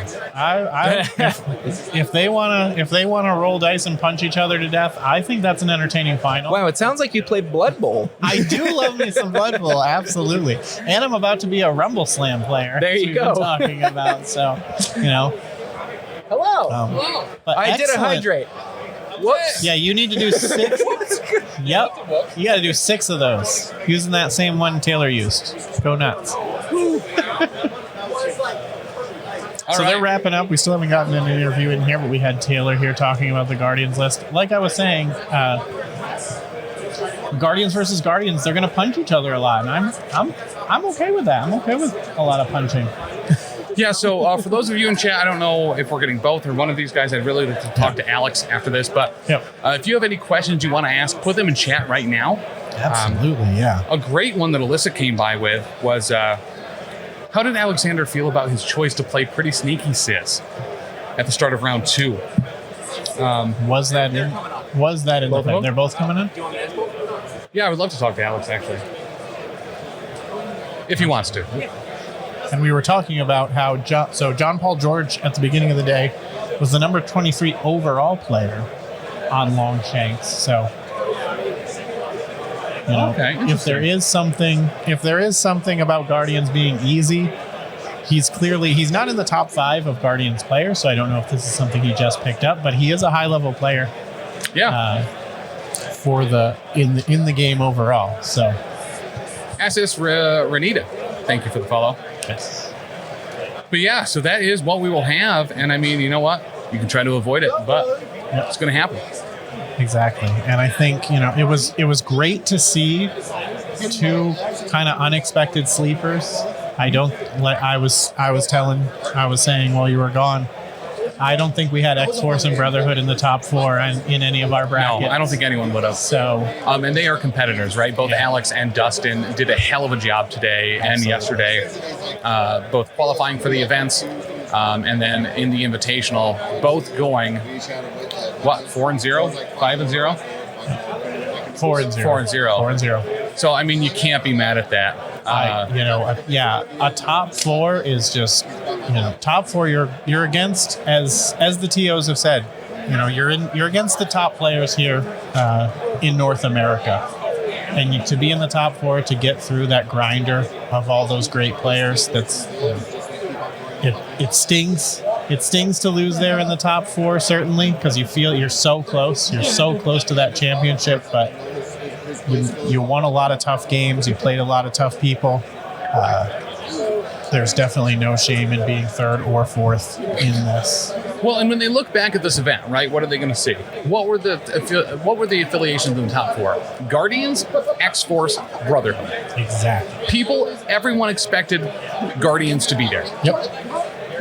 Like you said, and we've said a whole bunch, 0 people would have guessed X-Force or Brotherhood. Absolutely. Both being on the low side of medium. Yeah. Personal favorites of a lot of people here in chat. Personal favorite of mine in X-Force. Granted, would I have put Sentinels there? Yeah, absolutely. But I'm a betting man. Yep. And a losing betting man. But, we expand out to the top 8. We had Wakanda there as well. Mm-hmm. We had Defenders, which was having a good time with Guardians. So I think pretty diverse. Yes, we're going to see a Guardians mirror, but there were 6 affiliations in this top 8, and there were 3 in the top 4. That's right. So, but this is John Paul George. Yeah, we got John Paul George coming on now. Perfect. So any more questions for John Paul George, put them in chat right now, as he'll be hopping on to talk about his streak going into the finals here at LVO 2024. Just the headphones and talking to my thing. Good to see you, sir. You too, man. John Paul George. So we have a couple of questions for you in chat. Start with the softball. Where is Ringo? What's that? Where is Ringo? Oh, I'm sure you probably heard that one a whole bunch. a few times. Gotcha. But so, dude, stellar game here. Thank you. And quite a streak. First question that I have: how many mirrors did you end up having to go up against for Guardians, or were you kind of 0 mirrors? Okay. How about mirrors. Web Warriors? 0 Web Warriors. Okay. Yeah. All right. I went Hellfire, Steve Engers, I had a Defenders, and I'm blanking on the last one. Yeah, super fair, and we can pull it up too, right, on the Longshanks. But so did a lot of variety though. Yeah, so it seems like you kind of got the whole like cavalcade of colors on your right here. Now, did you qualify in the LCQ, or had you been pre-qualified? Oh, nice. All right. I qualified before. Yeah, not in the LCQ. Gotcha. What event did you qualify for? Did you qualify? Show Me Showdown. What's that? Show Me Showdown in Kansas City. Show Me Showdown in in July. Kansas City. Okay. So you've been qualified for a while. For a while. Point. Yeah. Now, so what roster did you qualify with? Was it a similar list? I qualified with a Midnight Suns SKU list with I Hope and Malgus. Nice. All right, I like that. trying to hit 18 and just jam 3 models. Yeah. That was before the Malekith nerf. So Right. So tell me about that. So after that nerf happened and the character card update, like, did you have a pretty heavy switch to what kind of you're running now, or did you have some other affiliations and stuff in between? I know being used to I that messed like around with 3 wide. Cabal a little bit. I wanted to like get them. I wanted to see what they were like with the new Red Skull, but they just weren't on the level yet. Yeah. With some of these meta teams running around, they're good, but I don't think they're quite there. Okay. Yeah, because we saw a ton of Ultron Metal Tyrant out there, either in Cabal or kind of in anything, honestly. he's great. Yeah, he's been kind of all over the place. The particular roster that you've been running, were there any kind of changes that you've made in the last couple months, or has that been pretty locked in? I haven't gotten as many reps as I would have liked, so it hasn't gone through a ton of iterations, but I tried like a Black Order Splash. I'm already running Thanos, so Yeah. I was going to run like Mindspace Thanos with with Proxima and Corvus Reality, but it just didn't end up giving me too much, and I wasn't taking the Proxima Corvus with Guardians. Yeah. So they were getting too much tray time, and I thought they might give me an edge on like a 16, but it didn't really pan out like that. Gotcha. Not enough anyway. Did you run Black Order at all over the last 2 I have days? not. No. Okay. Kill Panic asks, did you dodge any matchups that you were worried about? Coming in, obviously the Guardian's mirror is just a pain, so I didn't really want to play a mirror. So that was dodged. I didn't really. At least until now. Yeah, for sure. Scenario, I didn't want to run into webs or Hellfire necessarily. Like, I'd rather play against something that's more mid-range. Yeah. It's easiest to play against a mid-range team because, I have more time to pick up models off the board. Yeah. So, I mean, it's like when you're playing against hyper scenario, you just got to roll good dice, kind of. I mean, obviously there's more to it than that, but. Now, you did end up, I believe you said, right, you did have a Hellfire matchup at one point. It was round 1, yeah. In round 1, too. Yeah. Okay, so tell me about that. Was that close? Was it... That was yesterday, so it's blurry. We played fair. on 15. I ran the same squad, and he went up on points a little bit, and then I just picked up models. Gotcha. So, had you run had you done any reps into X-Force previously with I this had particular not. route? I knew they were pretty good. Like Cable Glow Up is legit, and they've got really good threes, which is like pretty good when you got good threes. Like Deadpool, Domino, and X-23 are all like spectacular. So. Yeah, very much so. They were kind of on my radar, but I didn't do any practice. Like it's just kind of like they're kind of doing the same thing I'm doing, and we'll just I think try to outplay with positioning or. I think whatever. the changed right to Deadpool kind of made it so like people kind of dismissed him kind of as a whole, but being able to contest on his injured side, having leg day now, and potential follow-up attacks on both the melee and range, and for whatever reason, and we've seen it all weekend, those smaller attacks for whatever reason are always the ones that like just absolutely pop off.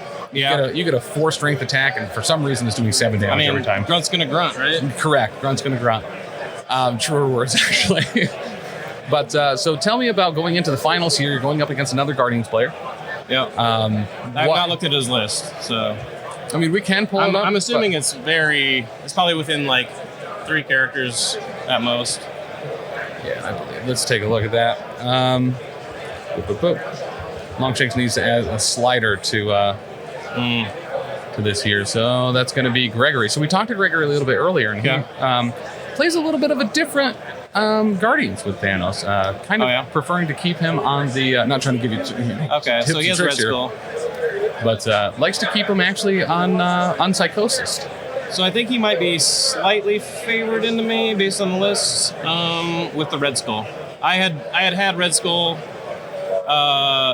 when I cut Black Order. I wanted a 5 to be able to go tall at 19 because I'm running 19s, and like something like this, it's going to be attrition-y, and like maintaining prio is very significant. So, but I didn't feel like the Red Skull gave me enough in other matches to justify the 10th slot. That being said, like I'm not a huge Groot fan. I didn't play him all day. He could have probably been Groot, but it is what it is. Gotcha. I just wanted Groot in case I wanted him. He fits in some points on some maps for me. So one question in here also from Mid-Table Obscurity. Do you think CGR needs any adjustments? And if they do, how do they even try to figure that out? I'm not even gonna. It's kind of a loaded. Like, he's 6th threat with no objective play. I mean, he does have objective play, but it's random. Right. So obviously he has to be a Nebula at 6th threat. Like, how do you make a Nebula at 6th threat? It's like. So I think that's actually a really good way to put it, right? You're there to kill. That's what Nebula's there for. She can't contest. She gets re-rolls to confirm kills. And, I mean, that is exactly what CGR does every other round or every round based on how the power dynamics work. Yeah. But that turn 1 there, when you rolled no power on CGR. That sucked. So chat kind of felt a different, like, very split. They're like, oh, we kind of want that because then people aren't scared to attack you because you're not near the power. But you also don't have anything really to do that first turn outside of like move and a Hellblasters. Yeah, I would have much preferred getting power. Like, I didn't like if they want to attack if you wanted to attack Ghost Rider, I was fine with that. Going into that match, I was very concerned about protecting Hulk and Star-Lord because they're my point flippers and extract runners. So. Well, and that Logan was absolutely hunting down that Star-Lord. He was. And I was able to use that size 3 terrain pretty well. Yeah, you had really great placement on that. Like, that was, as far as keeping him safe and keeping those wing ant tokens online, like, yeah, you did a very good job as far as that go. And then that scoop, right, where Star-Lord just picked up those bottom 2 points, especially while you were behind. I mean, that was a massive momentum switch. Yes. It was a gamble taking CGR on the mat with Sword. Like, Sword can get away from you with the push, and obviously he's not doing anything except shooting. So my number 1 priority that game was to take Cable off the table as fast as I could. Yep. And that's what happened. And I was able to shimmy my pieces around and keep them alive. My fear was that, like, he would get ahead on points, take off Hulk, take off Star-Lord, and just win on points. Because at that point, I have to literally table him, and he can score 7 points around. So the math doesn't math there. Yeah. So. Well, you had a really good rotation there too. So like Cable coming out pretty strong against Hulk at the beginning, getting the Incinerate, getting some damage on there. Deadpool following up, but then you sat at that same damage for a while. You got Hulk out of there, got him up to kind of out of danger, and also grabbing some points. Yeah, I think because we've seen and we've talked about all sorts of Guardians play, but yeah, your defensive game there was actually very good as far as spreading out the threats and making sure that you were heavily targeting. I tried. I tried. I made a mistake on that my upper right when I moved Hulk up to take that point. I was off by like a millimeter for the sack into Ghost Rider, but it didn't end up being important at all. But that was definitely a mistake. I was trying to position for guarding Hulk and Star-Lord, essentially. Yeah. I didn't care about CGR at all. Because, like, okay, you flip CGR, fine. He's coming back with power. Correct. And he's angry. And you're down Cable, so. Did you end up traveling to LVO this year with anybody? Did you come with a group? I did not. I know some guys playing from my town in the Legion event. Oh, yeah. A couple of them play MCB as well, but they wanted to do that, so. Last year I came with somebody, David Lease, but this year it was just me. Okay. How many LVOs have you come to? This is the second one. Second one. All right. Been to Vegas before that? I had like in my early 20s. Early 20s. So like 20 years ago. So for now, this is your second LVO. Do you do kind of the Vegas experience? Do you see any shows or anything? I did more this time. I came with my wife. Oh, nice. We didn't stay at the Rio, though. We're at the Bellagio. We had to compromise a little bit, so. Yeah. I've been taking Ubers back and forth, so. We've done a lot. She's done more, obviously, because she's got all day, but, yeah. At night, we saw the Ka show. We saw. Oh, nice. Okay. Illuminate on Friday. We've been going out to dinner and stuff, so. That's actually kind of one of the benefits here. I know Amnes had talked about kind of having games start earlier and end earlier, so that way you can still kind of do stuff in the evening without trying to panic at 8 p.m. to try to find a reservation somewhere. It has been a little bit nicer. I love the 3 round per day format. Like I just get so worn down trying to play 5 rounds in a game or in a day. It's too much for me. Talking to some people at the end of the LCQ after round 4 or 5, and they're like, yeah, the con exhaustion is hitting in hard. Like I'm making mistakes. I think it's really kind of a big benefit both for stream, both for the game, and both for players to be kind of in that still fresh mode. Capping out at 3 keeps you pretty good, centered, and good going into those games. For sure. But dude, well, congratulations going 5-0 so far. Yeah, made a couple like embarrassing mistakes on stream. It's all good, you know. Yeah, I mean, listen, it ends in a win, right? Yeah. I mean, I'm not saying I'm unhappy with it, but couple things I'm just like, you know, forehead slapping, but you know, it happens. Well, yeah, and that's the thing, right? Like we're at day 3 of a and you know, you're at the table with the cameras and the judge and all that. So, but dude, congratulations, best of luck in the finals. Thank you, and appreciate it. Yeah, well, actually, kind of excited to see 2 different styles of this particular list going up against each other. I don't know if there's going to be much style going on. It's just going to be meet in the middle and beat each other up. Murder facing, yeah. We'll see. We'll see what happens. All right. Well, it was great meeting you, man. Yeah, you too. Best of luck, and we'll see you in the next round. All right. Sounds good. All right. So, I am getting word here that it looks like we are going to be grabbing the other 3 finalists that were in these last rounds here. I believe, if I read that correctly. We do have Omnis setting up the next table as well. We are going to be mixing that up a bit. Looks like we're getting some cosmic terrain for the finals here. About an hour into stream. Oh, nice. Thank you, Alyssa. And yes, I believe Dan and I'm hoping finals rematch or something else. So Tuesday, I'm getting back tomorrow. I'll be flying back. I'll be getting in about midnight back to the East Coast. Here from LVO on Monday night. Tuesday, we have a new stream of the Power Phase. I believe will be me and Dan probably redoing a couple of the fights that we've seen today. Taylor actually had come up with a great idea about kind of redoing a number of the really cool streams that we have had. Simon and the Criminal Syndicate, Guardians into Guardians, and this X-Force list. Into Guardians. Yep. So we might have a series of LVO redos where players that are significantly less skilled, i.e. me, Dan, Taylor, try to recreate some of the big hype moments from LVO, but played by significantly less skilled hands. Alex. Hold on. Can't hear you yet. Absolutely. Oh my God, what happened? It flips around. Yeah, so don't try sideways. Try like this. Like I'll let you do that. Yeah. So there you go. So it goes this way, right? Yeah. Jesus. Oh, okay, great. Yeah. Just snap it in half. I mean, listen. Take 2, they're small or whatever. But all right. So that match was that match. Tell me about going into that. How did that play differently than the other Guardians matches that you had gone in with X-Force? So the first one I played yesterday had Thanos. Was using Thanos. And that was also on Sword. But it played differently because we were at 19th threat or 17th threat. Yeah. Whatever the extracts threat was. So we both had more characters. And it was about stopping activations from the Guardians book. Instead of, which is kind of what X-Force is trying to do. And in the most recent game, the one this morning with Zach.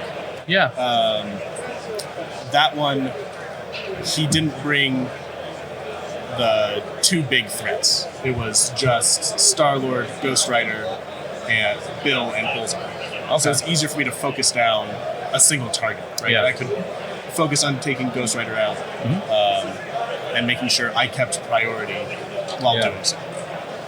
So in that first round, Cable seemed like he started out great, getting the Incinerate and everything on Hull. Granted, not on the first attack, which you always love to see with Cable, but getting on the second, and Deadpool following up with some actually pretty solid damage. Cable's attacks that run were like a little lower than usual, but Deadpool made up for it. Well, and so tell me about Deadpool in general. So after his glow up in the character card update, seems like not only does he have a lot more tools, right? He has the range 2 place with leg day. Yes. But so, by the way, no hesitation if you want to drink here, because I certainly am. I wasn't sure what. No, you're good, man. Twitch TOS has. But yeah, he's really had quite a glow up, and I think he's still a little slept on because he's now a really consistent performer. Yeah, he's fantastic. He also has a lot of extra tools, especially for this matchup. Like, Yes. you always bring him. It would be him and Cable, and then kind of fill for points depending on the scenario. Mm-hmm. But not being able to get pulled by Cosmic Ghost Rider is huge. John Paul tried to do that one time, and you can't do that. It's one of those things people forget about Deadpool, like being able to contest on his injured side. Yeah. Like, yeah. And he, with the Merc with the Mouth, you can really try to control CGR's power levels.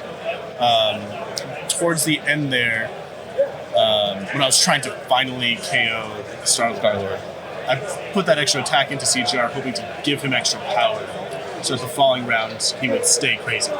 Gotcha. So we saw that knowing you were out of range of Star-Lord, it was like, Right. oh, well, he needs one more power for leg day. Right. So that way he can get that one from the gainer, bump over, maybe he does some damage to CGR, great. If not, it's okay, it's a gainer. Yep. And then he can leg day and try to shoot Yeah, Star-Lord. exactly. Right. I knew I'd be able to leg day to shoot Star-Lord, but I was really actually hoping to get some extra damage into CGR to keep him Psychosis the next round, because he wasn't, and that was a big deal. Yeah. So tell me a little bit about that, especially going into as many CGRs as you have, especially with Merc in the Mouth and stuff like that. How did your play kind of revolve around kind of manipulating what the CGR is going to be able to do, whether he has that Psychosis token or not? Right. Have you found yourself making sure that he always has it, or have you had a moment or opportunity where you're like, okay, well, if I Merc with the Mouth now, he's not going to have those skulls, and I might be able to get him down easier in the following round? It's very scenario dependent. Yeah. Right. On a pay to flip like what we had, I want him Psychosis all the time. I know he's going to be killing people anyway. I just want him to not be able to pick up any extracts or flip the secures. Yeah. He can kill my characters, but as long as the secures in my favor, it doesn't matter. So He can't stop me from scoring the points. Is sword-based one that you find in your favor? Yes. Is that one of yours? Yep. Okay. That was mine. I went priority and pick my secures. And having I'm sure in his roster he had Legacy Virus Researcher and Probably Alien Ship, I think. yeah. It might have been Hammers, I forget. So when you see that 15 come up and he gets to choose the threat level, like what's your feeling there? As soon as the 15 comes up, is it just like, oh crap, all right, I got to do this? Or Yeah, it's fine. I know it's... I like it better than 17 threat. really? Okay. I don't like 17 very much for X-Force overall. I like playing my leaders of 5, a 4 threat, which will be Psylocke or Splash, and then 2 3s, which are probably affiliated models. Yeah. Unless I'm bringing Psylocke, and then I'll bring my Splash threat. But I like that better than having that and adding my 2 threats.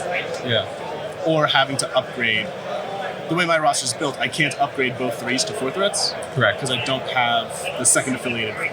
Right. So that's why I like 15 or even 16 over 17. 17. Okay. Well, yeah, no, that's actually pretty solid. So, and I really like.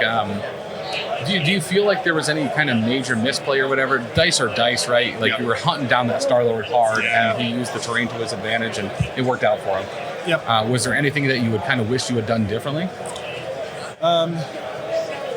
The question. So there was in round 2 when I went with X-23. I moved, picked up the Legacy Virus, and just left.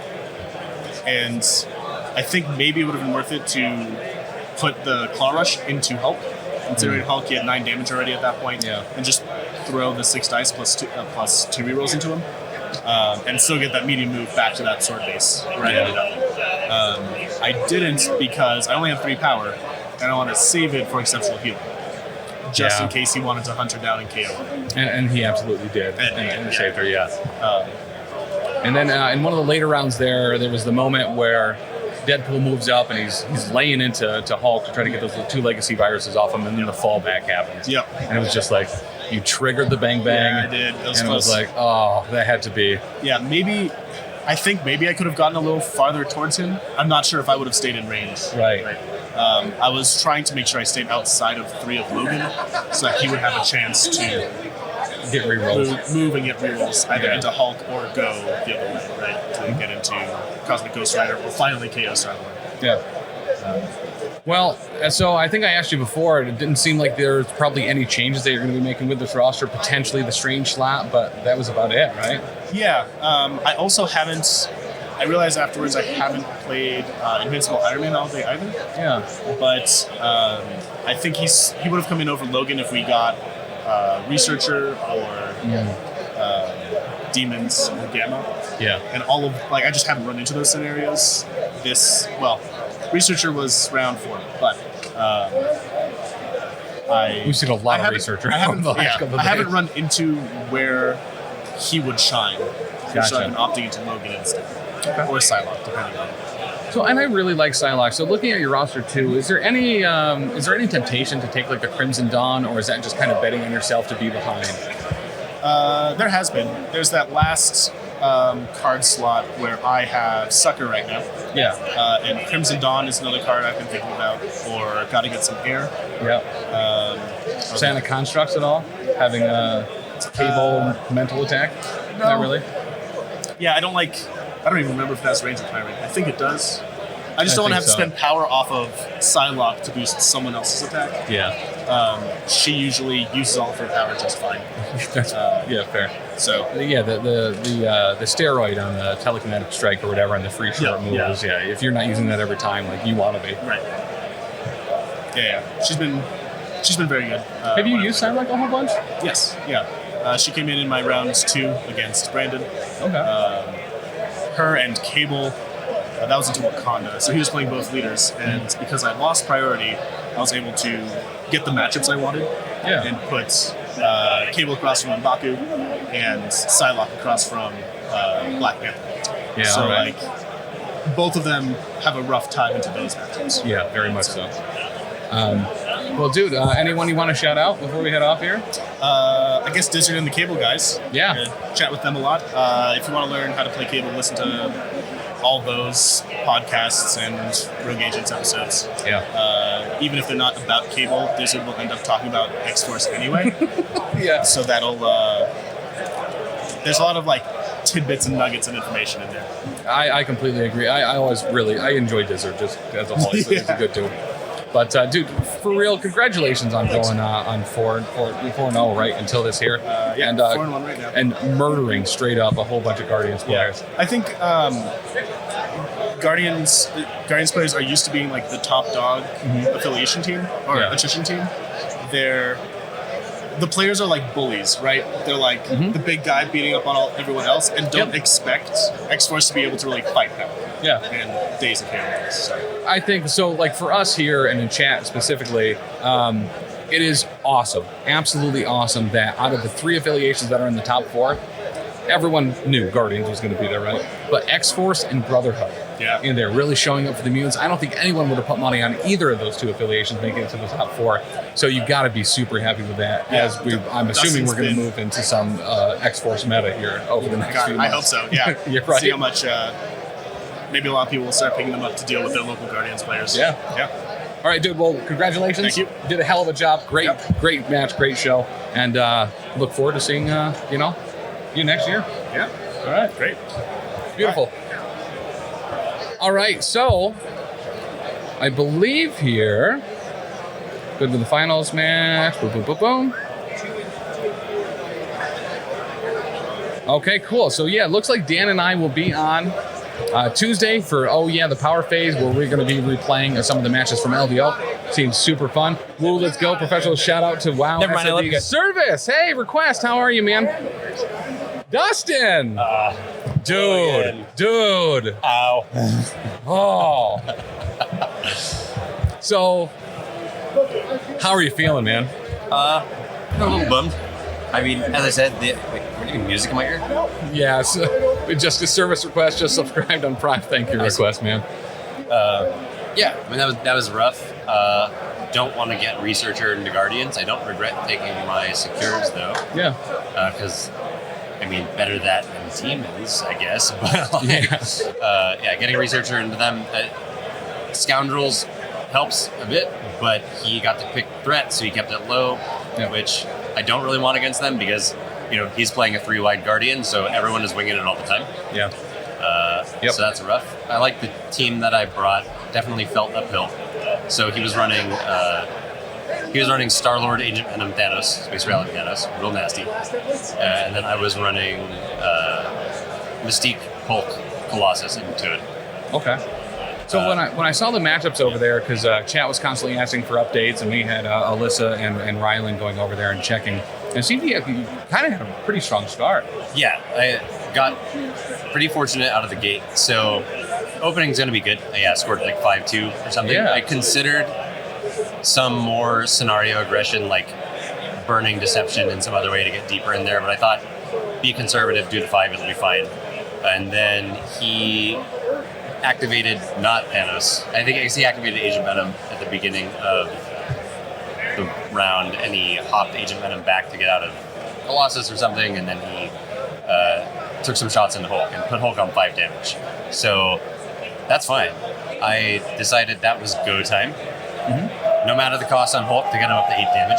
Yeah. And because Hulk was on 10 power and 5 damage. So he, no matter the cost, so that he could spend 1 on a 10 dice spender into Thanos, and then spend 4 for another 10 dice spender into Thanos. It was like leap, no matter the cost, spender. So 10 dice into Thanos twice, put him down. Hell yeah. So that was huge. The thing was, Hulk was then, Very vulnerable. On 8 out of 20. Yeah, he just had Star-Lord left. Naturally, Star-Lord walks in, winging the tokens, just chunks Hulk for another 4 or 5. And then, I don't remember exactly what I did. I think there might have been a decision point where I was having to decide, am I... Well, maybe it was Thanos who beaten him up earlier. Anyway, Hulk gets chunked. I think there might have been a decision point where, like, figuring out where to put Colossus in this game is really hard. Yeah. I think he's an incredible piece. Thanos can still displace him. Agent Venom can still displace him, so that's a little rough. But at least, like, he can mess with action economy. He brings that stagger. I think there was a point where I went for some VPs with Colossus when he should have just been camping to make sure that, like, I could have burned another action on him to just make sure he's covering people. So going into the next round, Agent Venom shot into Hulk. I should have fallen back. Hulk may have still died, but, like, Venom did, like, 1 to Hulk. If I had fallen back, he has to web swing in, then he can shoot Hulk again, and if he gets enough power for an assignment. I got tunnel vision on something and blanked on the fallback, so Venom got to take the shot, then immediately got to do the foreign assignment, and blew Hulk away with the foreign assignment. Gotcha. So it was like doing the last 7 or something. Like, okay, well, that's... So once you're down a Hulk, even though Thanos is injured, like, it's better than not injured, but it was still really uphill.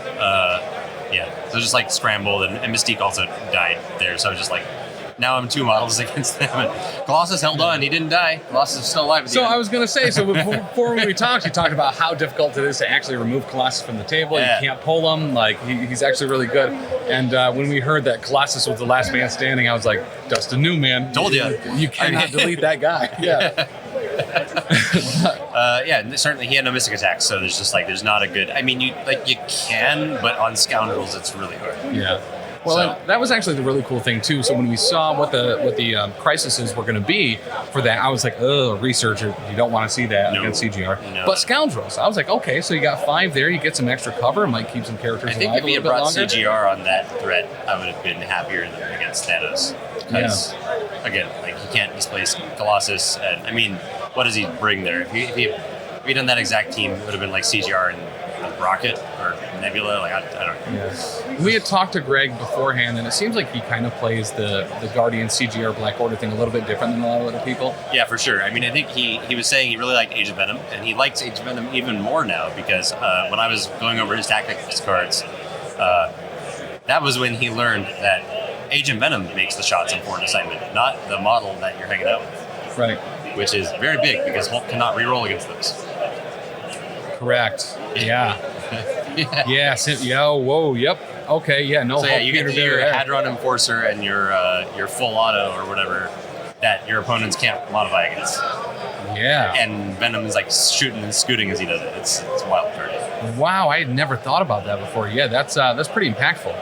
Yeah. Certainly in this case, because like if Hulk had survived that Agent Venom activation, he's dead after that. But he gets to get one more go on, plus 3 or 4 dice. Mm-hmm. And I think that last bit is like I could just take Thanos off the board, and then Mystique was messed up, but like messed up Mystique and healthy Colossus and Toad could maybe deal with Star-Lord and Agent Venom once Thanos is gone. Yeah.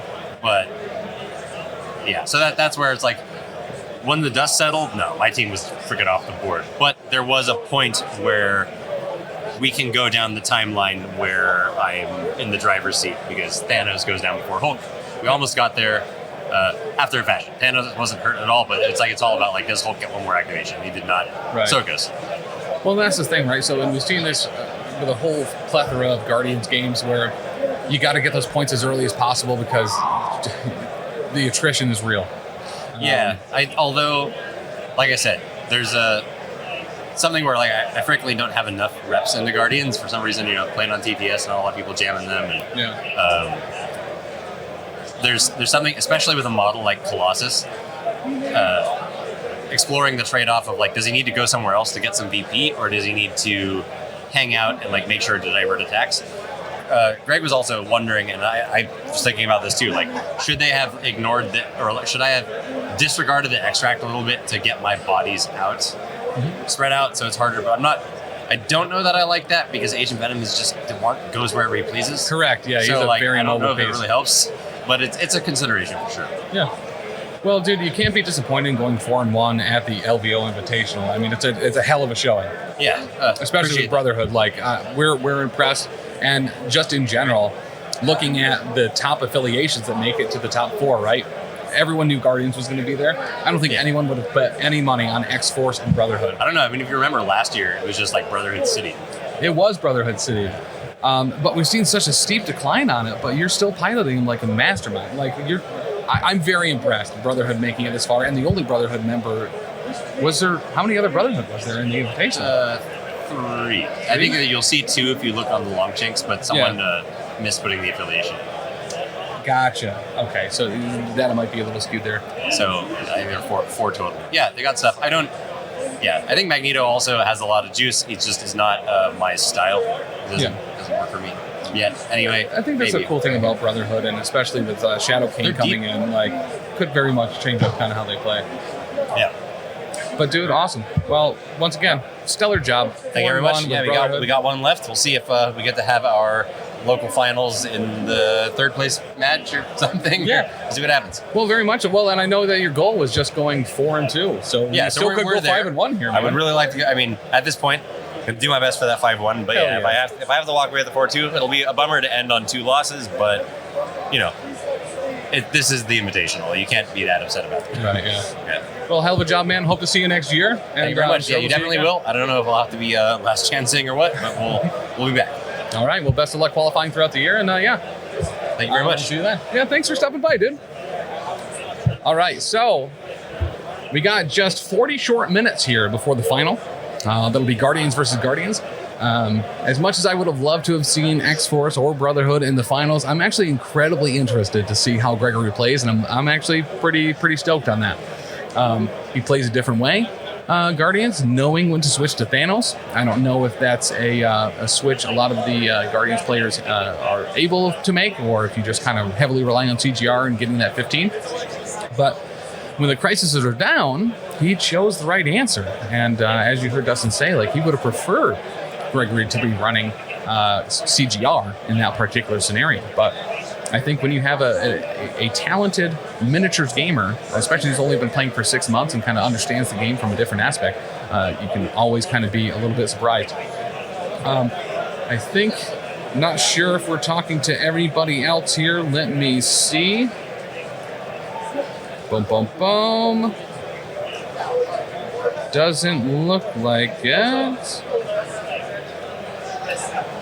Okay, so looking at my notes here. So I think we will probably be taking a short break here. Do we have any more interviews lined up? All of my staff has abandoned me and cannot be seen. Anyone else for interviews before break? Boom. Let's go back through chat. I am curious to see how this game of Guardians of the Galaxy Chicken will play out squad-wise. Yeah, same. Who knows? We might have Thanos versus Cosmic Ghost Rider. Like, it's not... which is really anybody's game. And then can you really complain about Cosmic Ghost Rider if Guardians with Thanos wins? I mean, a heavily prevalent roster that happened last time, or last LVO. But we are joined right now by Mr. Omnis Protocol himself. Omnis Protocol. What's up, nerds? So tell me about TOing and just heavily judging that game right there. How tense was it? Both of those players, fantastic people, fantastic players. But tell me a little bit about the vibe and kind of what was going on at the table side. I mean, I felt like it was an extremely clean game. Yeah. There was a couple of minor things that I corrected. I mean, Alec is a friend of mine, so having to pause the game and be like, Hulk has not punched you in the face yet. Yeah. Right? Like, I still feel for my bro. I'm like, this is going badly for you. Yeah, Hulk hasn't activated yet. We need to resolve that. But, I mean, that was just, like, Alec is a friend of mine, and I've gotten to judge John Paul already, and I've already seen him to be a really clean player, and I just find him to be a really good guy in general. And so it was a pleasure for me as a judge. That was just like, you really couldn't ask for a better game. I've also played X-Force a fair amount in since the errata. And there was definitely moments where I'm sure you guys already talked about him, where I think there was situations as soon as I saw him lay into Hulk, I'm like, all right, you have made the decision. Yeah. Hulk is getting punished. So at the moment you are making that decision, I feel like a player has to say, if I'm making these attacks and I do not kill Hulk, then this is a mistake. Yes. And so for me personally, and obviously I wasn't playing in the game, but I'm just going to throw out my thoughts. I feel like the moment that X-23 medium moved away instead of spendering and medium moving away, me personally, I feel like after you've done 9 damage to Hulk, yes, I understand that Alec was thinking about keeping Exceptional online. Yep. But I think not spending him, because that could have changed things, right? If that attack spikes 6 dice, reroll 2 with Pierce, right? Like that could mean that Hulk is suddenly at 4 or 5 health, right? And that's what Alex said too. He's like, if I made one mistake, it was probably I should have claw rushed into that Hulk. He and I talked about it, and then I do think you have to be very careful with how you play Exceptional Healing, and it's such a powerful card, maybe one of the best cards in the game. Yeah. But the hard part when you're playing a team like that, where you have multiple characters that can use it, you actually have 3, right? You have to play it to protect an activation. Yeah. And I think his choice to play it hurt him, because he never then had an opportunity. And I didn't think about it enough to go, oh, if he had Exceptional in this moment, then that does indeed save an activation. I couldn't say 100% if that happened, but I do believe that those were moderate mistakes, and then to have those mistakes happen and then have CGR roll the perfect amount of power to have 4 power and then lose the Psychosis that round was crucial, and then have Logan whiff on Star-Lord. It was just like, I felt like those things created too big of a deficit for that level of play. Like you're just, barring something crazy happening. But I felt like that was a totally winnable game for X-Force. The Crisis I thought was really interesting. I'm like, this is anybody's game. Yeah. Yeah. Well, and like, kind of as you were saying with Exceptional Healing is really kind of a perfect defensive recalibration matrix. Yes. Right? Yes. You guarantee a good recal. And it's not restricted either, so you can still have that recal or whatever. But, and it does really interesting things in that matchup with something like Hulk. Because say if Logan's on 3 power, right? At one point he was. And if he Exceptionals, that gives him 1 power, which keeps Brace online. Correct. Right? There's some really interesting kind of perfect math that happens there. Yeah. That I think is one of the things that can make that list so scary. Well, and so I know you said you're a huge fan of Alex, and I am as well. Yes. I'm a huge X-Force nerd. I really appreciated that Alex was talking about, how he, in the cable discords and stuff like that, or the X-Force Discord, shouting out Dizzard and the rogue agents and stuff. But I was also over the moon. Dude absolutely stole my heart, not only having our PC and sleeves on his cards, but playing Sentinels in the affiliation battle. yes. Which was just like, he said that, and I was like, that was you? Oh my god, yeah. So we were really pulling for him there. But listen, dice do what dice do. Yeah, and I mean, I still, in general, I wouldn't say I felt like that was a dicey game. And I know people, like, there's a lot of complaints right now about CGR. That was not a CGR as a problem game. I felt like CGR was totally reasonable that game. He's a 6 threat. He should do 6 threat things. Yep. I don't think CGR as a choice swung that game. I actually think it was a little bit of a gamble on part of John Paul. I would say that game is more on just how good Hulk is and how much you really have to kind of completely ignore Hulk, or you have to kill Hulk. You can't do an in-between, because you're just like, think about the balancing factor of Hulk, right? If Hulk gets to roll 2 more dice all the time, how high of a threat model is that? Right? And when you just go, here, roll extra dice on all of your attacks and have a bunch of extra power to do everything that you want to do, and then not punish him for giving him that's the part where Hulk kind of messes with the balancing factor of the daze mechanic, right? And when you've got him holding extracts and stuff, it's like, kill him or lose. Well, I think that just goes to show John Paul George played very well, right? He took 9 damage in round 1 on Hulk. Got him out of there, got him to safety, and stopped making him the target. Was able to effectively not take any more damage for like 2 more rounds. And then in the final, a really important fallback after that first bang happened to negate the second bang, which honestly, as we saw how Deadpool was rolling, he was constantly performing pretty solidly on getting some damage through and some chip. And that's how you can take him down. You can get up to 4 attacks around and something like Deadpool. Yeah, and I think that's where one of the, again, we come back to the X-23 decision, right? Where if she makes that attack, and she gets would not be crazy for her to do 4 or 5 damage. Like, it is really not a weird thing to have that happen in that moment. And then suddenly he's danger zone, right? At that point, he's got 7 health, 6 health, something in that range left. And that's really scary. And then that makes the great plays that John Paul did with Hulk, right? To like move and throw Logan away. By the way, shout out to Alex's play of using the push on Star-Lord. I know it didn't pay off because of dice, but I felt like that was when he started checking that, in my head, I was like, yes. Force him to either... So when I was watching the game, in my head, I was thinking Hulk and CG are not really in danger.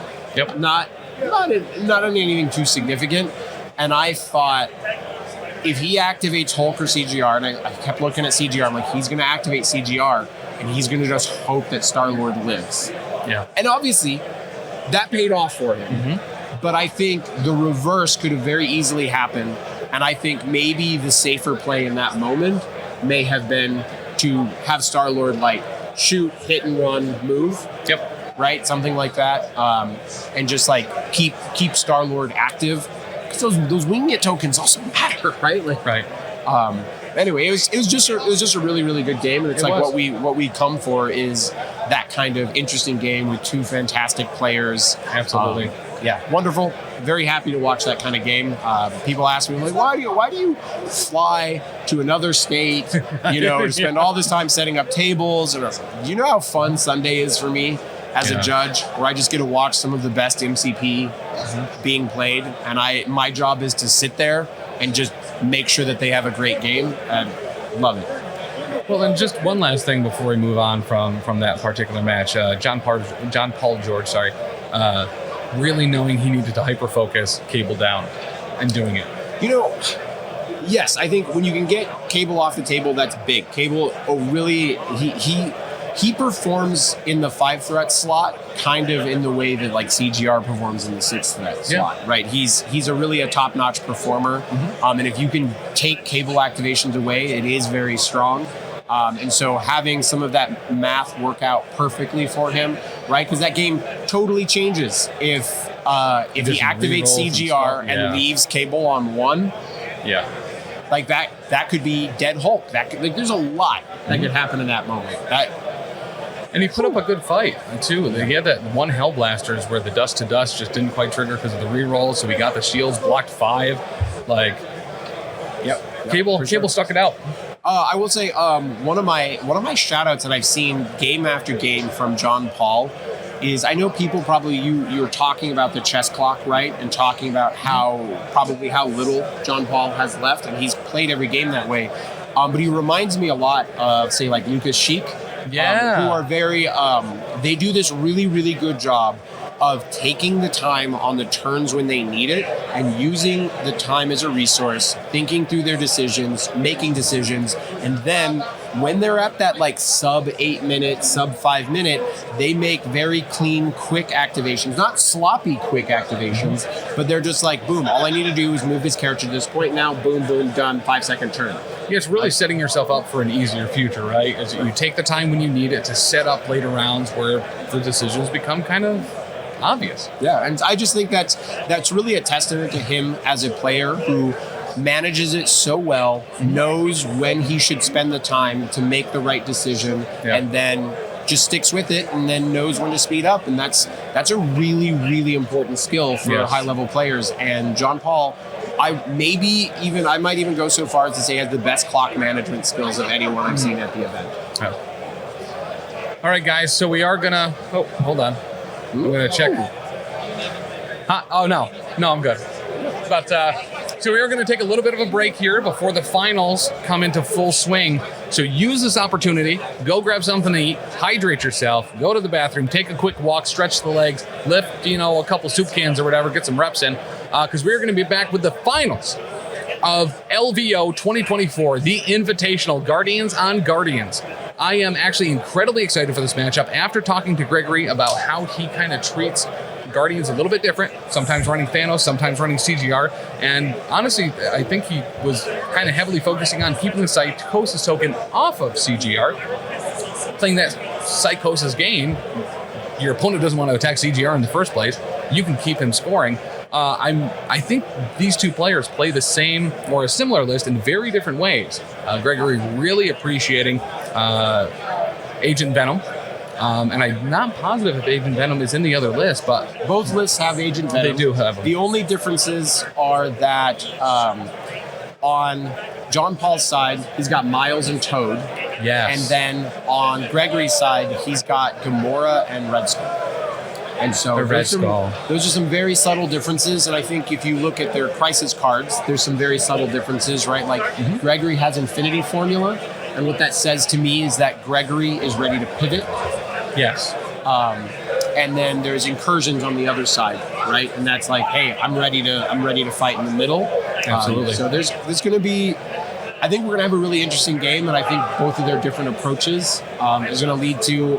I would not guess that we would have too similar of rosters. There's going to be some interesting choices in there, and these guys, I'm just really looking forward to watching this game. Same. I'm very excited to see how both of these people play into each other. John Paul George said that he didn't hit any mirrors on the way, so he's not repped into this.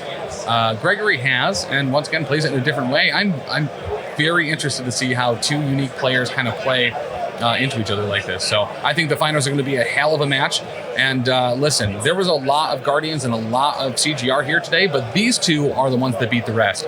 So if you have you guys talked about it at all that Gregory has only been playing MCP 6 months. 6 months. Qualified in the LCQ yesterday. But I want to make sure the listeners understand, he is a long-time wargamer. He's a 4-time back-to-back LVO War Machine Masters champion. Yep. So it's just like, just because he hasn't been playing that long doesn't mean his fundamentals for wargaming in general aren't fantastic. And so I think we're going to have a really interesting game of like the War Machine, like the wargaming fundamentals versus the more experience with MCP, and see which one comes out on top. Well, we've talked about it here or there, and it's something I'm actually super interested in. You have players like Vincent Kirchhoff, who came from Guild Ball, players like you, and actually a whole lot out there that came from War Machine and Hordes, and then someone like Mike DeLuca, who had no miniatures experience at all. None whatsoever. So I think the really cool thing about MCP is literally anyone can excel in it, but there is a translation of skills when you see that someone has a minis game background, that their mind is set in a certain way to understand what they need to do to win. you can tell there are just some people who just have it. Whatever that it is, the mental acumen, the ability to see ahead, the ability to predict what your opponent is going to do. Some people just have that skill. They have that, or they've learned it, whatever it is, and these guys have it. They do. So I'm excited to see how the game plays out. All right, if you want to qualify to get here next year, there are going to be dozens, if not 4 millions of qualifiers in between now and the end of the year. Make sure to hit up the event calendar at lvois.com. Is it .com or .org? lvois.com. To check the event schedule. Anyone can run a LVO qualifier, from small events, big events, local game stores, whether it's points or for qualifiers. You have a full year to get here next year. And if you aren't able to do that, listen, just pick up the game in 6 months, hit up the LCQ, and get qualified like Gregory did. This is an obtainable goal that every one of you should have, and we hope to see you all here next year. But we're also going to see you here in about 20 minutes for the finals of LVO 2024. Gregory going up against John, Paul, George, Guardians and Guardians, but definitely not of the galaxy. I don't know where I was Let going me share there. one more thing on the topic of the qualifiers. Yeah. We are changing one thing going into the next year. We're going to save a pool of the qualifiers for later in the year. Yeah. Just so people who need to schedule something in September for their store, there's going to be a pool specifically saved to help people. So after 6 months, there's going to be kind of another pool. And we're going to be a little bit more restrictive of how many per area to make sure they're spread out, diverse across a lot of regions. Yes. So once again, that's lvois.com to figure out where you are going to be trying to qualify this year. And another place you can qualify is at pretty much any Frontline Gaming events. The next two coming up are the Cherokee Open in North Carolina. And then in March, we will have the Rocky Mountain Open in Brighton, Colorado. You can use the link right here in chat to find all the information. Use that link. Use that link. Don't even need to think. Just use the link. And we'll see you here in about 20 minutes for the finals, once again, of LEO 2024.